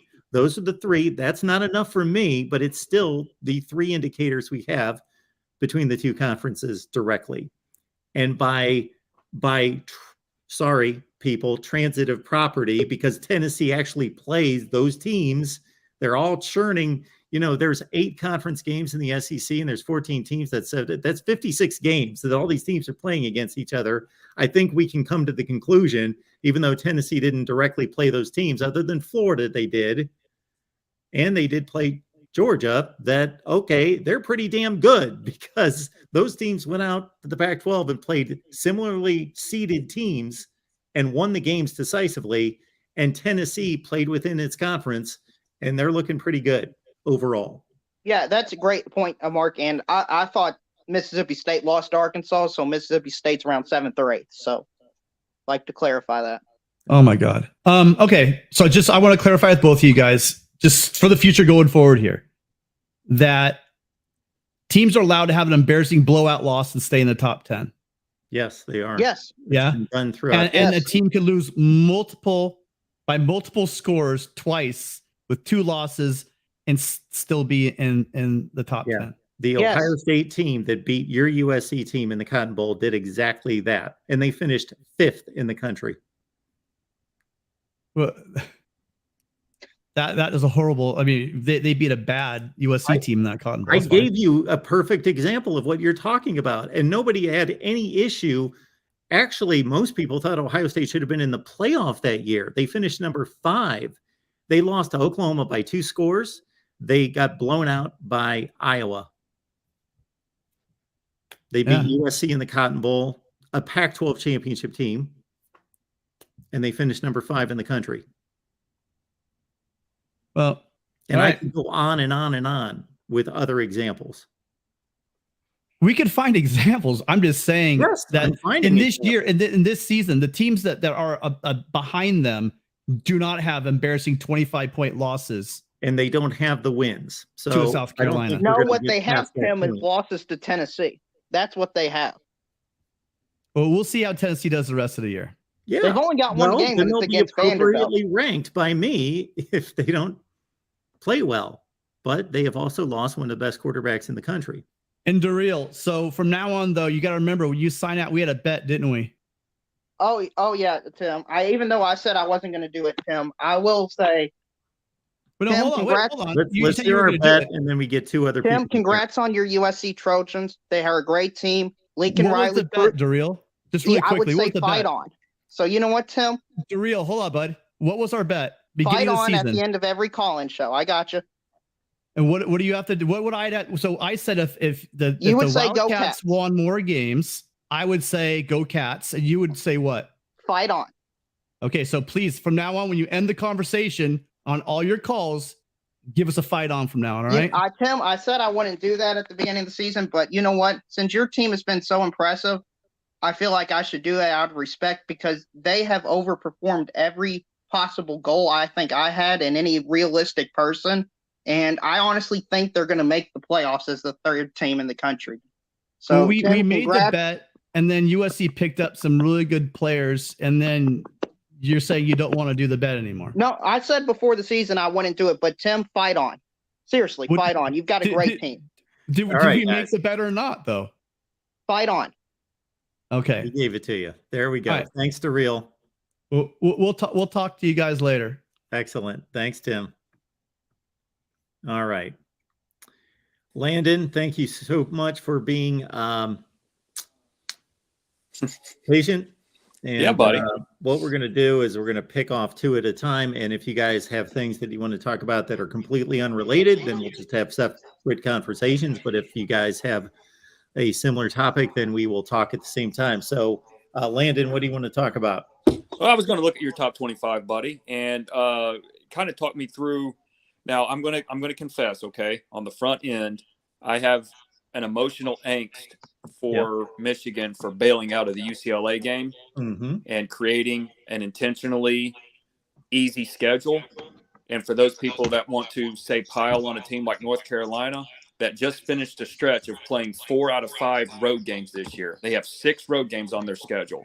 Yeah. Okay. And Michigan loaded up with 4 straight home games or 5. They only have 4. Yeah, they only have 4 road games all year. So I'm confessing on the front end, I have an emotional angst to punish Michigan for showing weakness and cowardice by not playing a better team when they had the opportunity to do so. Okay. However, talk me through your process of how and why you put TCU over Ohio State. They've got a lineup of better wins at this point. Texas, Kansas State, Oklahoma State. Where am I going? Baylor. If you line up their best wins, they are better wins. It's a better resume in terms of wins. My contention would be, I think ranking teams fits, not only who they beat, how they beat them, where they beat them. Yeah. But I also think that there is a level of what is the makeup of the team. I don't think we need to leave out what I would call, or what 24/7 calls like team talent composite. Yeah, like how I many include that. So if you want to do your rankings, obviously you're going to put that in there. But if you're going to address my rankings, we could agree that UMass is the worst, least talented team in America. And if they went out and went 12-0, then they would be appropriately ranked by me. I could care less how talented anybody is. Okay, fair enough. It doesn't factor into my rankings whatsoever how talented anybody is. Texas A&M is more talented than TCU. Right. I would never rank them ahead of TCU. No, I understand. That's why it's never the end all be all, but it's a contributing factor to the other data points. My other concern with TCU is I think the last 6 games they've trailed, had to come from behind. They seem to consistently be on thin ice and jumping right up and down.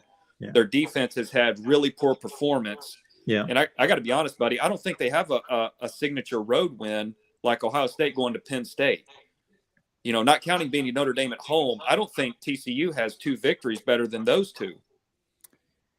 No, they don't. They don't have 2 wins better than those 2 wins. And you could certainly poke holes in Ohio State's performance against Penn State in particular and against Notre Dame if Sure. we're going the performance route, which that's part of my rankings.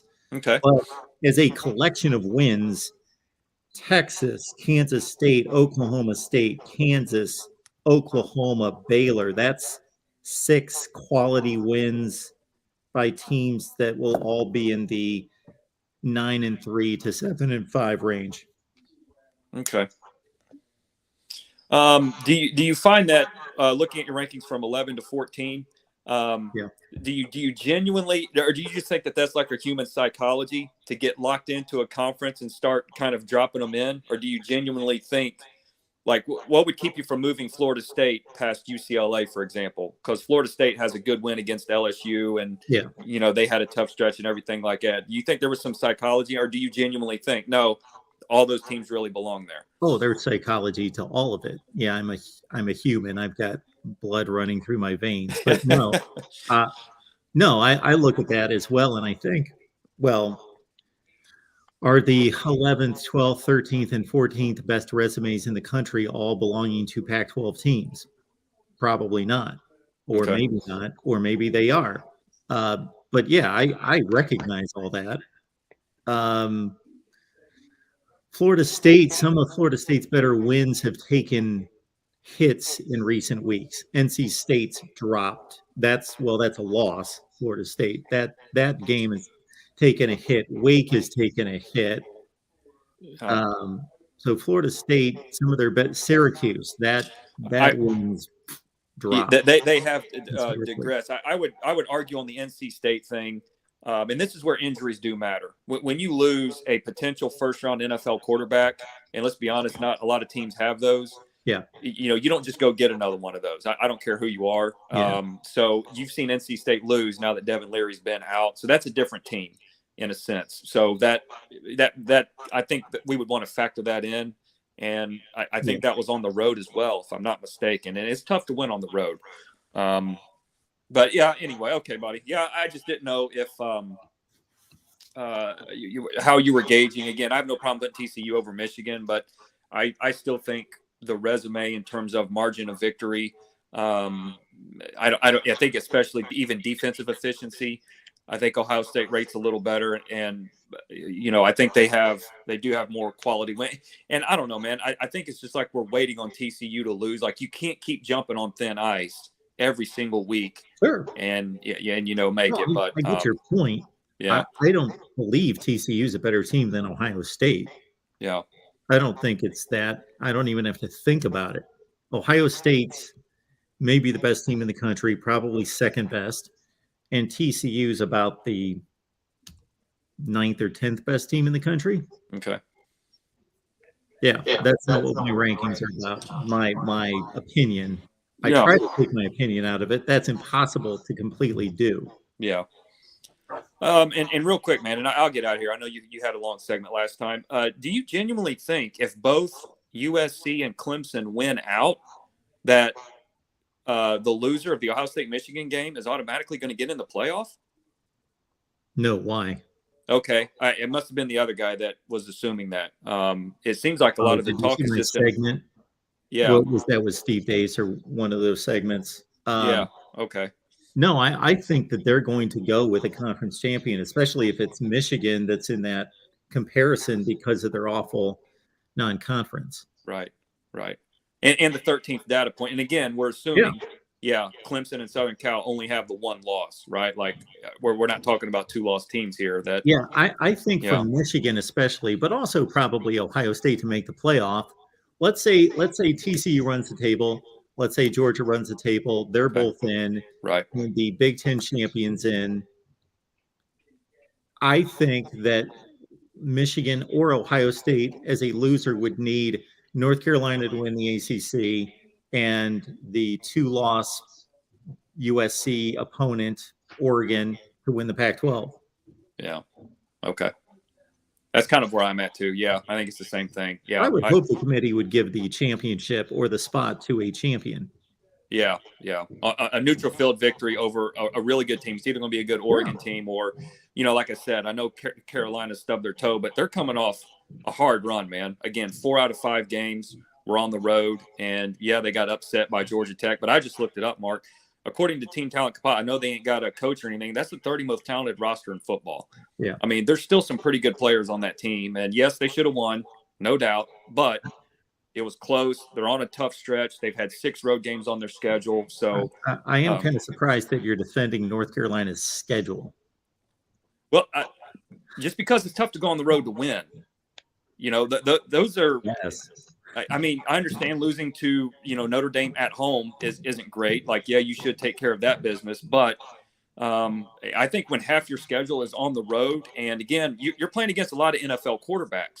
There was some argument from I don't know how I could footnote if it was on 3 or 1 that the Atlantic was arguably had the best quarterback play when everybody was healthy, right? With that caveat, than any other division in football. So sure. Coming into the season, I thought the ACC had the best. I thought last season the ACC had the best quarterbacks in college football, and of course Pickett and Howell left. Yeah. And I thought right there with you that the Atlantic in particular had the best quarterbacks in college football. I would probably amend that to the Pac-12 now. Okay. But yeah, this North Carolina schedule is really weak.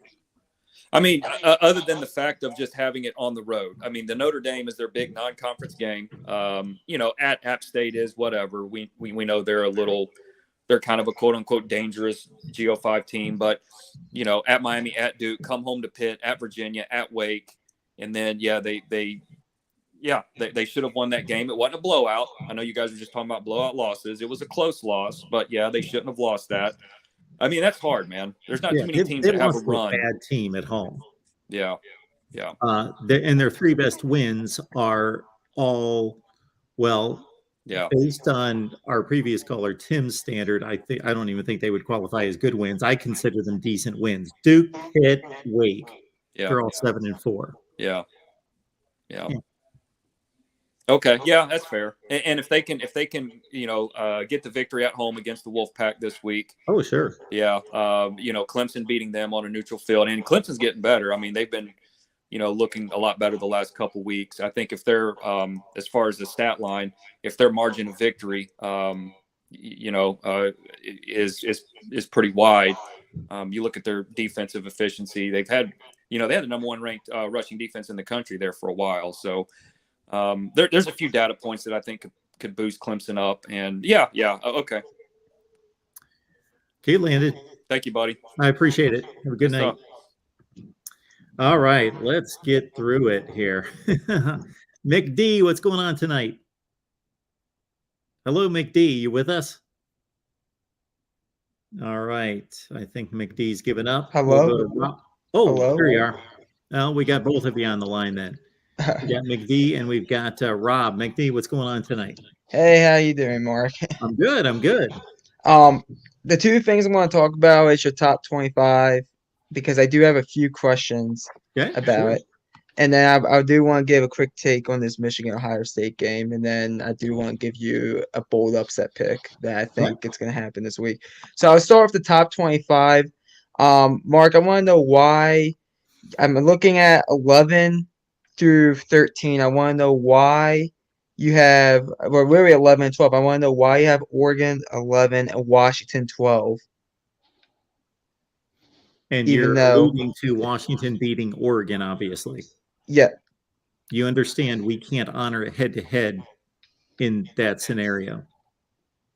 Can you explain why?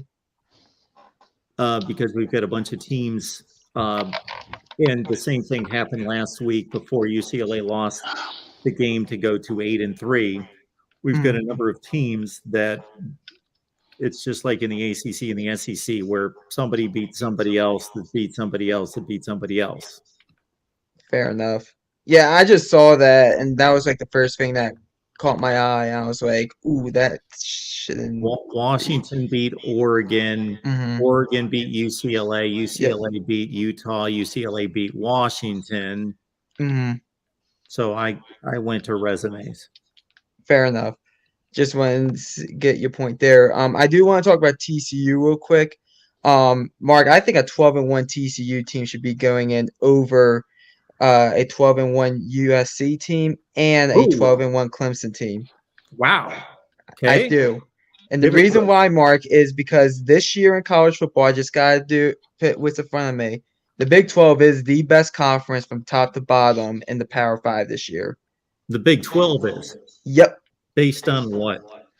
Well, you look at the standings 1 through 10. Every team in the Big 12, if you look even the bomb standings, I'll start off with Iowa State. They have a win over Iowa out of conference. I know all of their losses are in conference play. Yep.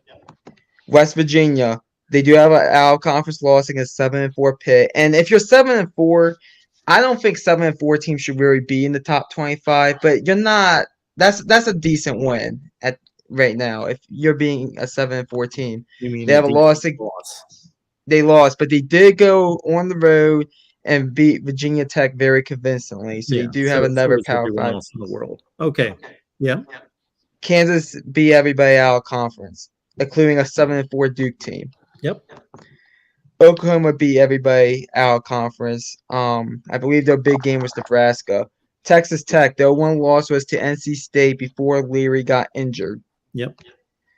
You look at Baylor, their one loss was to BYU. Yeah, they're not very That's good. just a middle of the road team loss. But I do think Baylor has proven at times this year that they can be a really good team. Oklahoma State, they've fallen off, yes, but they went undefeated in their non-conference schedule. Texas, their only loss was to a 1-point loss to Alabama, which I think they got hosed in.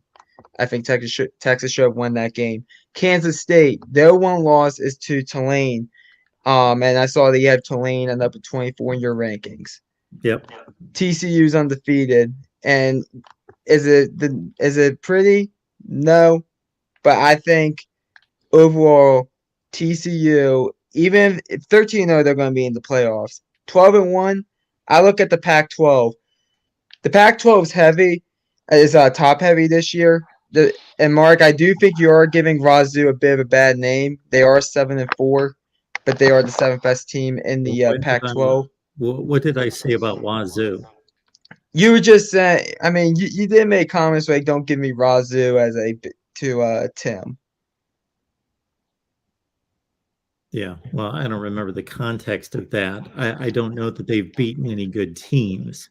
They haven't, but they have beaten every team they're supposed to beat, and they're 7-4. They're the 7th best team in the Pac-12. Yeah, I'm not saying they're a top 25 team or anything. They're Pitt. Yeah, basically. But the Pac-12 to me is top heavy. You look at the ACC. I think the Big 12. I look at the ACC. Yeah, they have some nice 7-4 teams, but I mean, it's not.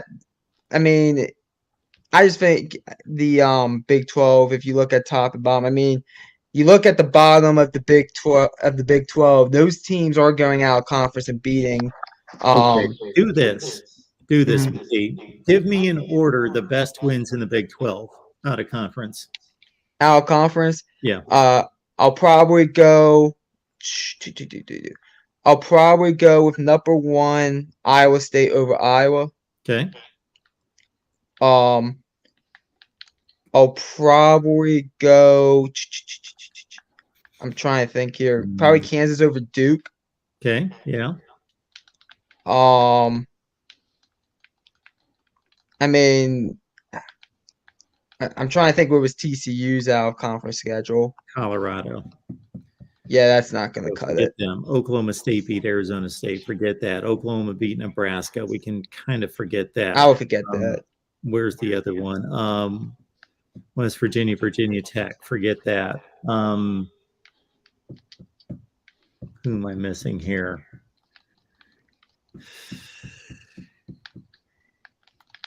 That's the whole conference, right? Who are we missing? I mean, Texas Tech did beat Houston, but you can forget that. I know Houston was a preseason top 25 Kansas State favorite. lost their. Kansas State beat Missouri. Okay. Okay, yeah, I'll get All that right. to them. You tell me which is a better list of wins. Iowa, Duke, Houston, and Missouri, Mhm. or Oregon, Utah, Texas, Cincinnati, BYU. Can you repeat the second list? Yeah, I don't Oregon. really need to think about it, but Iowa, Duke, Houston, and Missouri Mm-hmm. versus Oregon, Utah, Texas, Cincinnati, and BYU.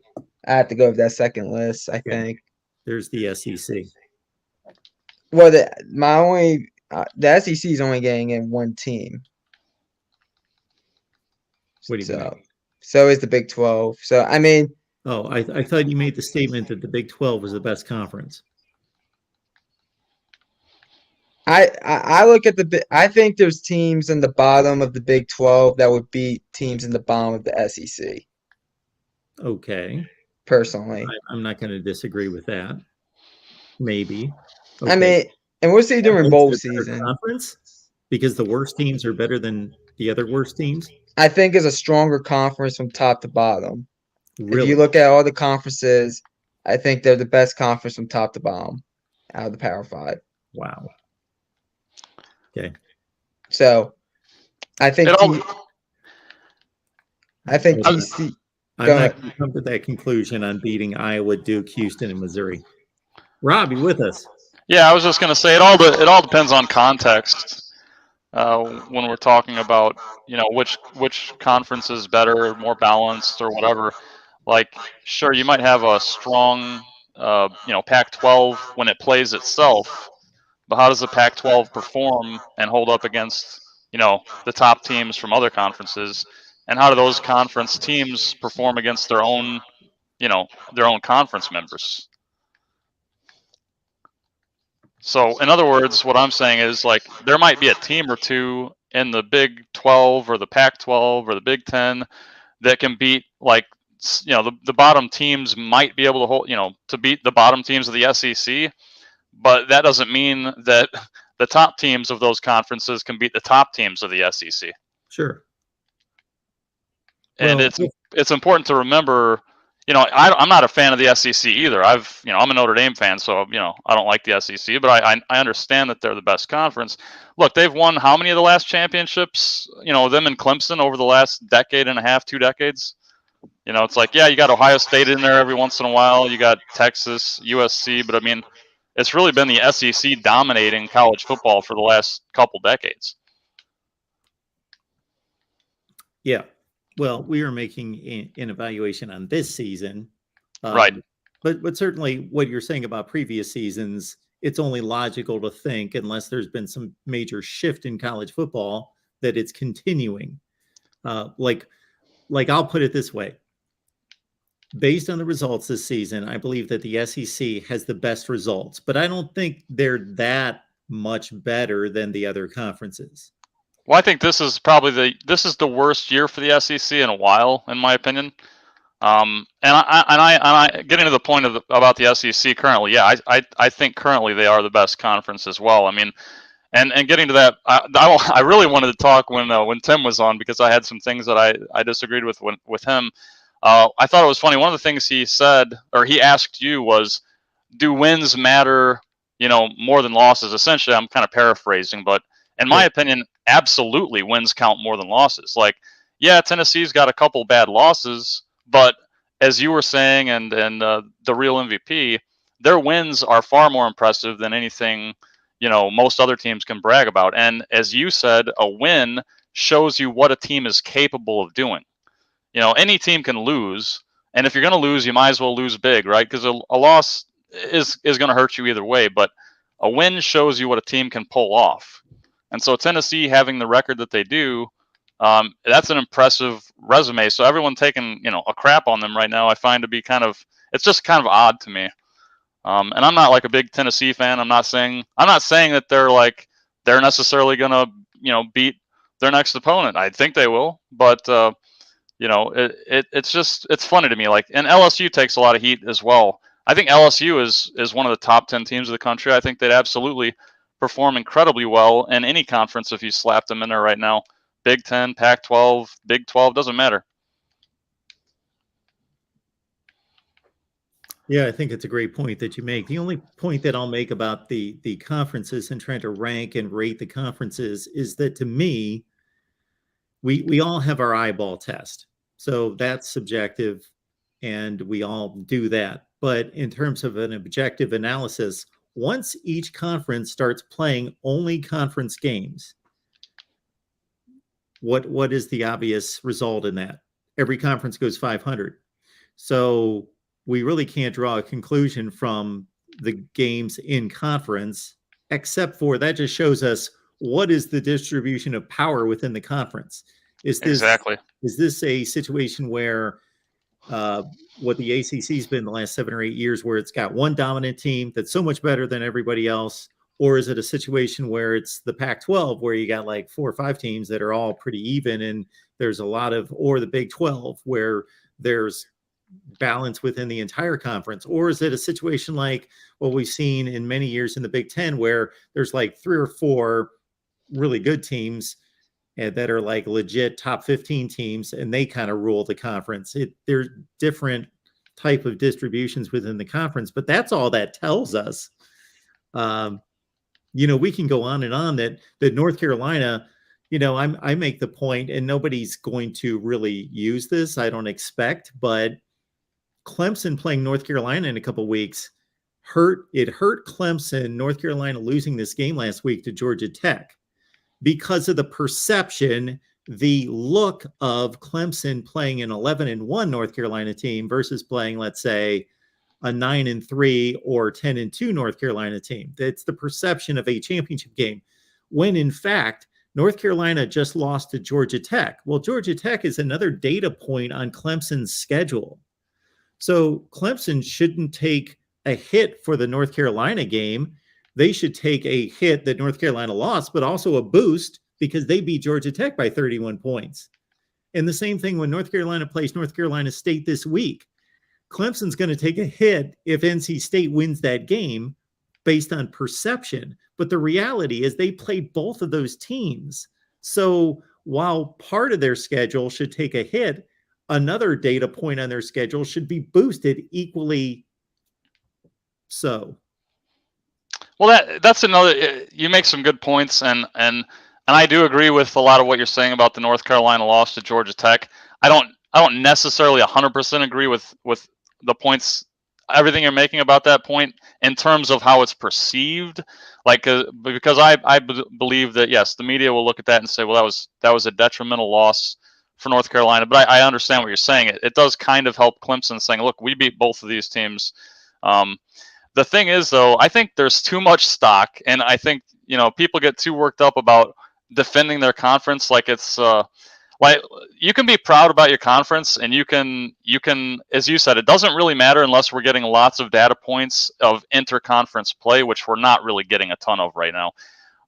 So I think people need to just be happier with their conferences and quit like looking across the pond and saying, well, the SEC is getting all this favorable treatment.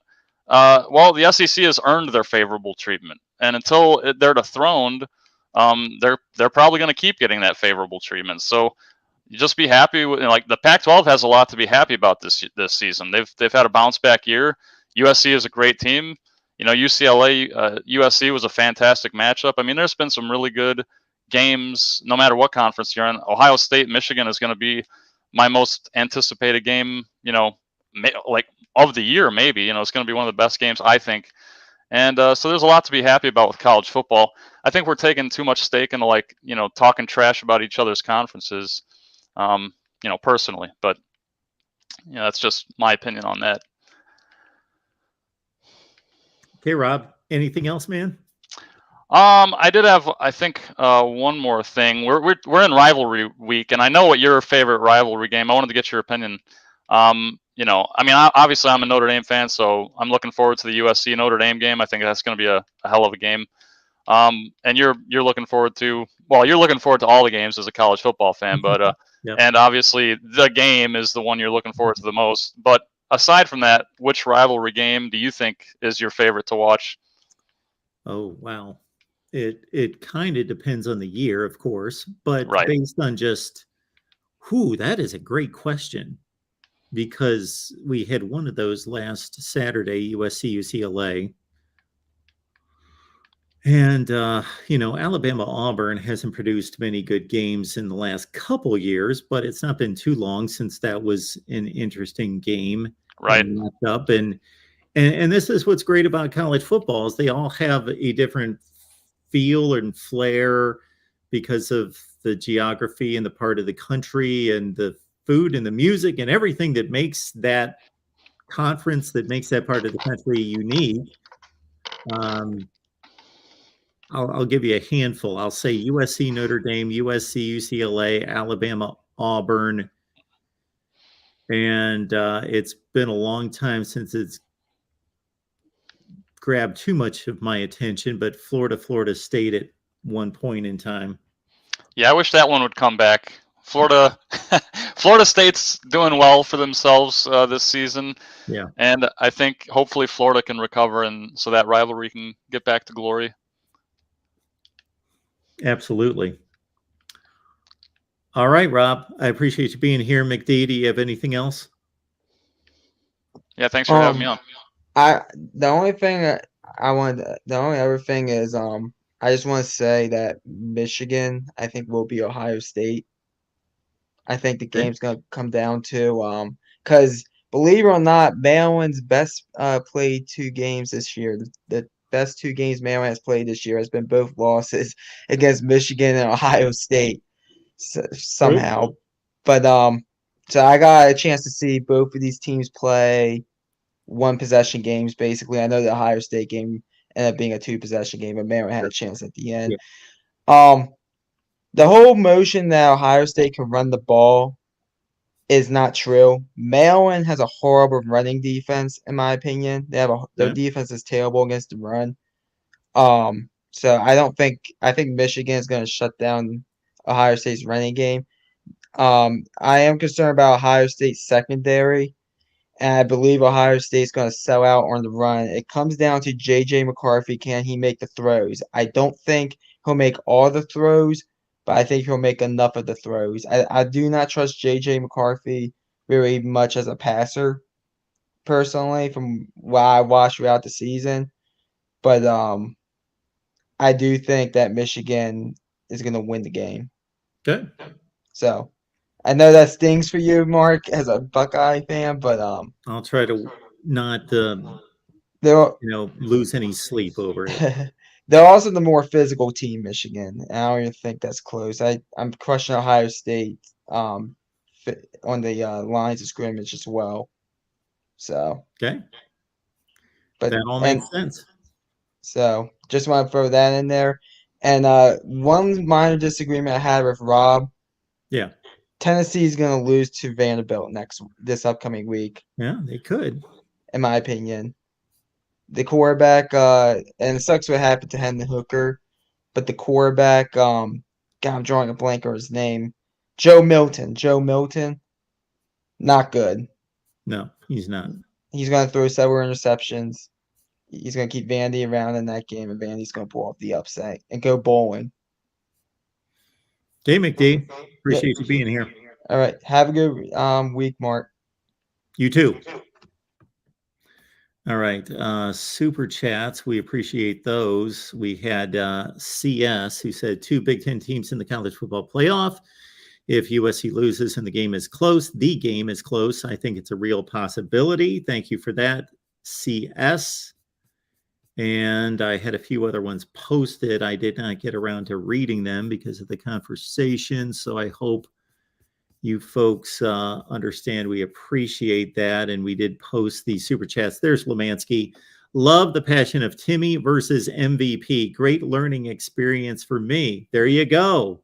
All right. We are a public service here at the Voice of College Football, and we're about to take our last call of the night. And we also had, we got these in from DC Quadruple X. The winner and the loser of the game, if selected, need to show the F up and not embarrass the Big Ten in the playoff. Come on, Big Ten, slap around some SEC Pac-12 teams around. Yeah, Michigan got rolled last year. Michigan State got rolled. You know, the one thing I'll say about Ohio State, because somebody made a comment a couple shows ago that Ohio State always gets blasted in the playoffs. Okay, that's not true. They have a couple times. They have Ohio State's history is mixed in the playoff. They've obviously had their great successes of beating Alabama and Oregon and a demolition of Clemson a couple of years ago, and they also got blasted in a national championship game, and they lost a 31-0 game to Clemson, and then you could call the other Clemson game highly questionable, but they did lose that game on the scoreboard, but it was a all-time classic. TriStar, what's going on tonight? Hey, all right. So I wanted to ask you, as a Michigan fan, this might just be me being a biased Michigan fan, but I wanted to get your take on this. My opinion is that Michigan's performance against Penn State is the best performance we've seen all year. To that, you say what? All year by whom? By any team we've seen in the country. Any team in the country? That performance. Yes, that performance in that particular game.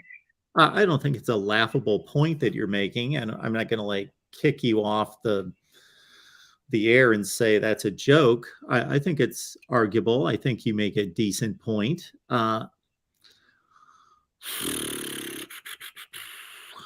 Obviously, Georgia has the 2 versus Tennessee and Oregon. Well, yeah, that Georgia game against Oregon can't be approached by anyone. It's just not. The combination of the quality of opponent and the complete destruction hasn't been matched. Okay, I mean, I guess that's probably true. I just feel I'll throw out a few other ones that are comparable. Tennessee going to Death Valley, beating LSU by 27 points would be one. Yeah.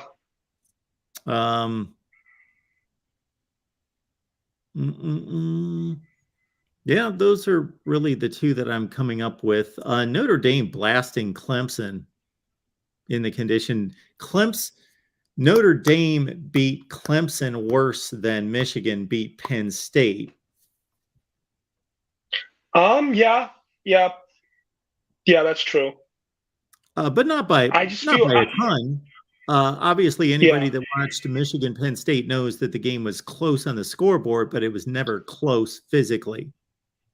Yeah, it was close on the scoreboard until about halfway through the fourth. Actually, it was almost the fourth quarter, and it was still a game.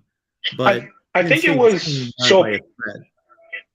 I think Penn State. So their first drive in the third quarter, they kicked a field goal, went up by 1, and then Michigan in back-to-back drives had like 60+ yard runs. Yeah, and they got up by 14 very quickly. So I think it was like midway through the third, they got up 31-17, and then they cruise controlled the rest of the way. Yeah. Okay. My other point was I personally have TCU at 4. I think if we went down the list of wins that Ohio State and Michigan had compared to TCU, I think it would be pretty close. I don't think TCU has this resume that's so much better than Ohio State and Michigan. And then I think eye test, you'd probably just take Michigan and Ohio State. So that's how I look at it. Yeah, I agree. So do you just go like overall resume? You just feel TCU is better, so that's why you put them at number 2. Yeah, I do not think that TCU is a better football team than either Ohio State or Michigan. I don't think they're a better football team than LSU or Alabama. I think they're about the 8th or 9th or 10th best football team in America. Yeah, that's strictly a resume ranking. Okay. Also, so I heard somebody else ask you this question about number 11 and number 12. You have Oregon on number 11 and Washington on number 12. And I heard your answer, but I was just slightly confused because the teams that you said, they all beat each other with like UCLA and Utah. Well, those teams have 3 losses, and Washington and Oregon both have the 2. So couldn't you just put Washington ahead of Oregon because they both have the same amount of loss as UCLA and Utah are behind because they have 3 losses? Yeah, so you make a good point there. And I have routinely, so the 2 times that I've run into an issue with this head-to-head business, because I started doing this maybe 5 or 6 years ago, and I always adhered to 2 teams have the same record. The team with the head-to-head win should be ranked ahead for obvious reasons. Okay, the first time I ran into that issue was last year with Ohio State and Oregon. So Oregon beats Ohio State. So they, number one, have the head-to-head win, and then they also have the better record. So that's fine. They should be ranked ahead. And then so about 3, 4 weeks, 5 weeks later, Oregon loses to Stanford. And now they've got this awful loss. And I was still okay with ranking Oregon ahead of Ohio State, as they both progressed through the season with 1 loss, even though everybody else in America thought Ohio State was a better team. And even the coaches poll and the AP rankings reflected Ohio State went way ahead of Oregon as they continue to struggle. But I noticed that it impacted the rest of my rankings. Trying to adhere just to Oregon has to be ahead of Ohio State impacted a bunch of other teams that I thought had much stronger resumes than Oregon. So I still upheld that, and then finally Oregon lost just prior to the Pac-12 championship game, and then I could let that go. So the same thing happened this year with Tulane and Kansas State. Well, Tulane's playing basically a completely different level of football. They're playing in a group of 5. So they beat Kansas State, which at the time didn't much matter, but then Kansas State starts winning meaningful games against good teams, and it's like, okay, well, Tulane's got the same record and they beat them, but I'm gonna have this run of teams that I've got to have behind Tulane that clearly have better resumes than Tulane. So I said, you know what, I can't hold up against that. The thing with Washington and Oregon, I've got to say, I would have to look into this a little bit further, but we had this situation over the past few weeks with Florida State and NC State and Wake and Syracuse and all those teams beating each other. And the same thing with at one point when Arkansas was still considered in Kentucky with South Carolina and Mississippi State. There's a round robin of games there, and then the same thing with LA, Oregon, Washington, etc. in the Pac-12. And you bring up a good point, because now that's been broken by that. And I looked at that, and I'm trying to remember what I went with there. Let me go back. Shoot, I can't find where I've got my lists of teams and my various requirements and what I've got. It's actually for me. I do my own rankings every week, and last week I actually had Oregon ahead of Washington, but it was weird because I felt kind of odd, because after they got their big win over Utah, because it broke up the whole, they beat each other up, I actually dropped Oregon a ranking after beating Utah and put Washington ahead of them, which just felt odd, but that's, So let me follow this. After Washington beat Oregon, you still had Oregon ahead of Washington? Ahead of Washington, yes, because there was like the whole UCLA and Washington and Oregon and Utah all had the same record. So then, Oregon was ahead of Washington because they all beat each other. But then after the streak kind of broke, because UCLA lost and Utah lost, giving them 3 losses, and Washington, Oregon had the same one. So then I jumped Washington ahead of Oregon in this week. Yeah, you make a great point. So I've got them all listed there, and obviously the 2 2-loss teams ahead of the 2 3-loss teams. And I'm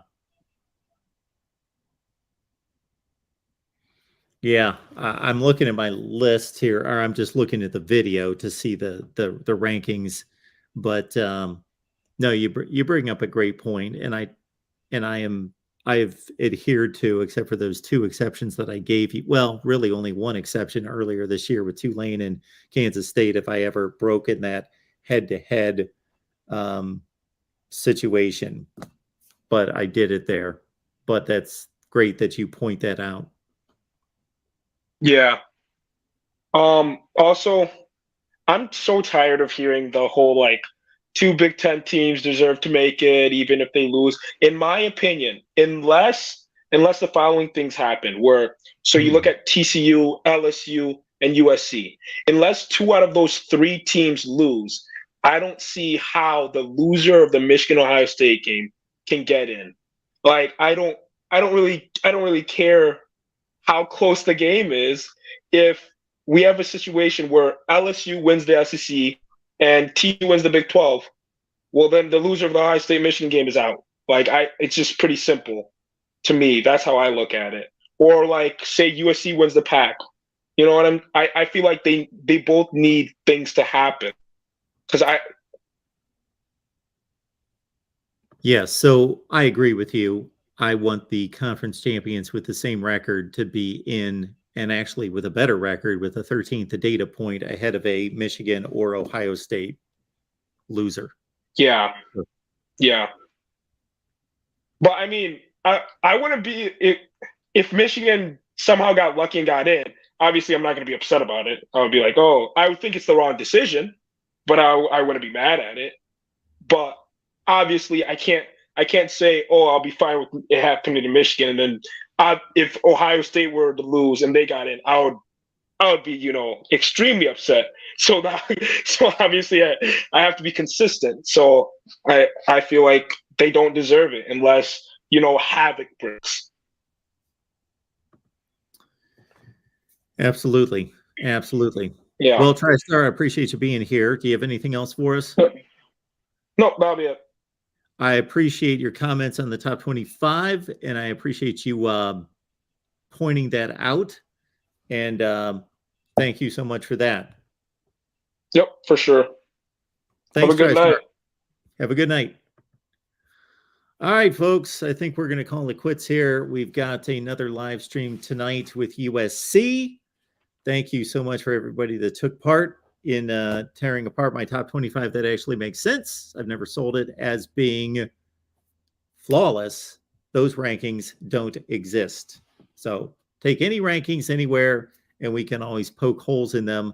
I just take some level of pride in making sure that they're at least logical, that they make sense, and they're not based on and maybe I'll differentiate somewhere down the line, and I'll say, you know what, I'm going to do, and I would do this already, but I just think it would completely confuse people if I said, you know what, these are the resume rankings, and then over here are my rankings based on who I believe are the best teams in the country. And then I also think that it's very valid to say, you know what, there is nothing magical about 25 teams. We could do a top 37. We could do a top 91. We could do a top 12. We could do any number. There's nothing magical about this team's the 25th best team in the country, apparently. And then the number 26 team, they're like in oblivion. We don't even know who they are. Actually, I think that to do rankings, to do them right, every team in America should be ranked. Should rank and not make some kind of distinction that if you're not in the top 25, you're suddenly worthless. You have no value. And all this about ranked wins, they have this many ranked wins. Well, that particular team may have beaten number 20, 22, and 24. They got 3 ranked wins, and there's some other team that's only got 2 ranked wins, and those are 10 and 12, but they've beaten like 4 other teams that are just that far out of the top 25 that are really as good as, numbers 21, 2, 3, 4, and 5. There's nothing magical about 25. There's absolutely nothing magical about it. And I did this one time, and I wouldn't even be able to find it because I should have marked it so I would have it, because I would love to repost it. I just picked a number, 37. And I did the top 37 that week. Just and it blew people's minds. They're like, what are you doing? It's supposed to be 25. Why 37? That makes no sense. Well, yeah, it makes just as much sense as 25. What's special about the number 25? Nothing. Zero. For those people that are old enough to remember this, before 1989, it was a top 20. Why'd it go to 5? Why'd they tack on 5 more teams? You know what? To keep 5 other fan bases, and actually more than that, because it changes throughout from week to week, to keep more fan bases interested in checking out the newspaper on Monday to see the AP and the coaches poll top 25 instead of the top 20. There's nothing magical about that. There was a span of like 7 years in the 1960s that the AP went from a top 20 to a top 10. I don't know why. And then after 7 years, they probably determined, okay, less people are looking at this and reading it because less fan bases are interested because it's only 10. So we're going to go back to 20. There is nothing magical about, there are certain numbers in sports and in life that means something. It means something that there's 12 inches in a foot. It's a foot because there's 12 inches. It has to be measured that way. But a rankings can be 10, 20, 87, 149. It doesn't matter. I guess it would be difficult to go past 131 because then you're comparing apples and oranges in terms of beyond the FBS. But hopefully that makes sense. It's just like for you baseball fans that used to be hung up on, and I was too, 20 game winners. Did you win 20 games? Well, if you're making a list of 20 game winners in Major League Baseball, and there's some guy that won 19, but there are winners of 25 and 26 games within the 20 wins. Actually, those guys are more outstanding compared to that list of 20 game winners than the dude that only won 19 games. He's within 1 win of the 20 game winners, but then you got guys that are listed at 27 game under this list of 20 game winners. How many times did he win 20 games? Okay, well that's one measurement, but and the guy at 19 wins could be 19-4, and he's being ranked lower than a guy that won 20, but he lost 11. So, bit of a rampage there on numbers. Again, I would love to, if I had the time and more so the database to be able to do it effectively, I would rank every team in America every week. I would do a 1 through 131 ranking, because then all of us would understand and see, okay, this team's number 27. They're just as good as 25.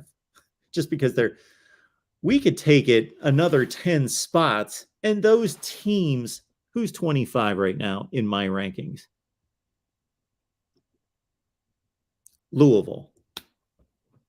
You know who else is out there that's as good as Louisville, or could be argued to be just as good? 15 teams, at least. Oklahoma State's not my rankings. Are they as good as Louisville? Maybe. Probably. I guess. So, absolutely. Well, I would love to be able to call it a night, but we're going to be back here at 11 o'clock Eastern Time, 8 Pacific. And we will be talking USC football on both the USC and the Notre Dame channels. So please join us in an hour and 18 minutes. We will see you then for USC football talk.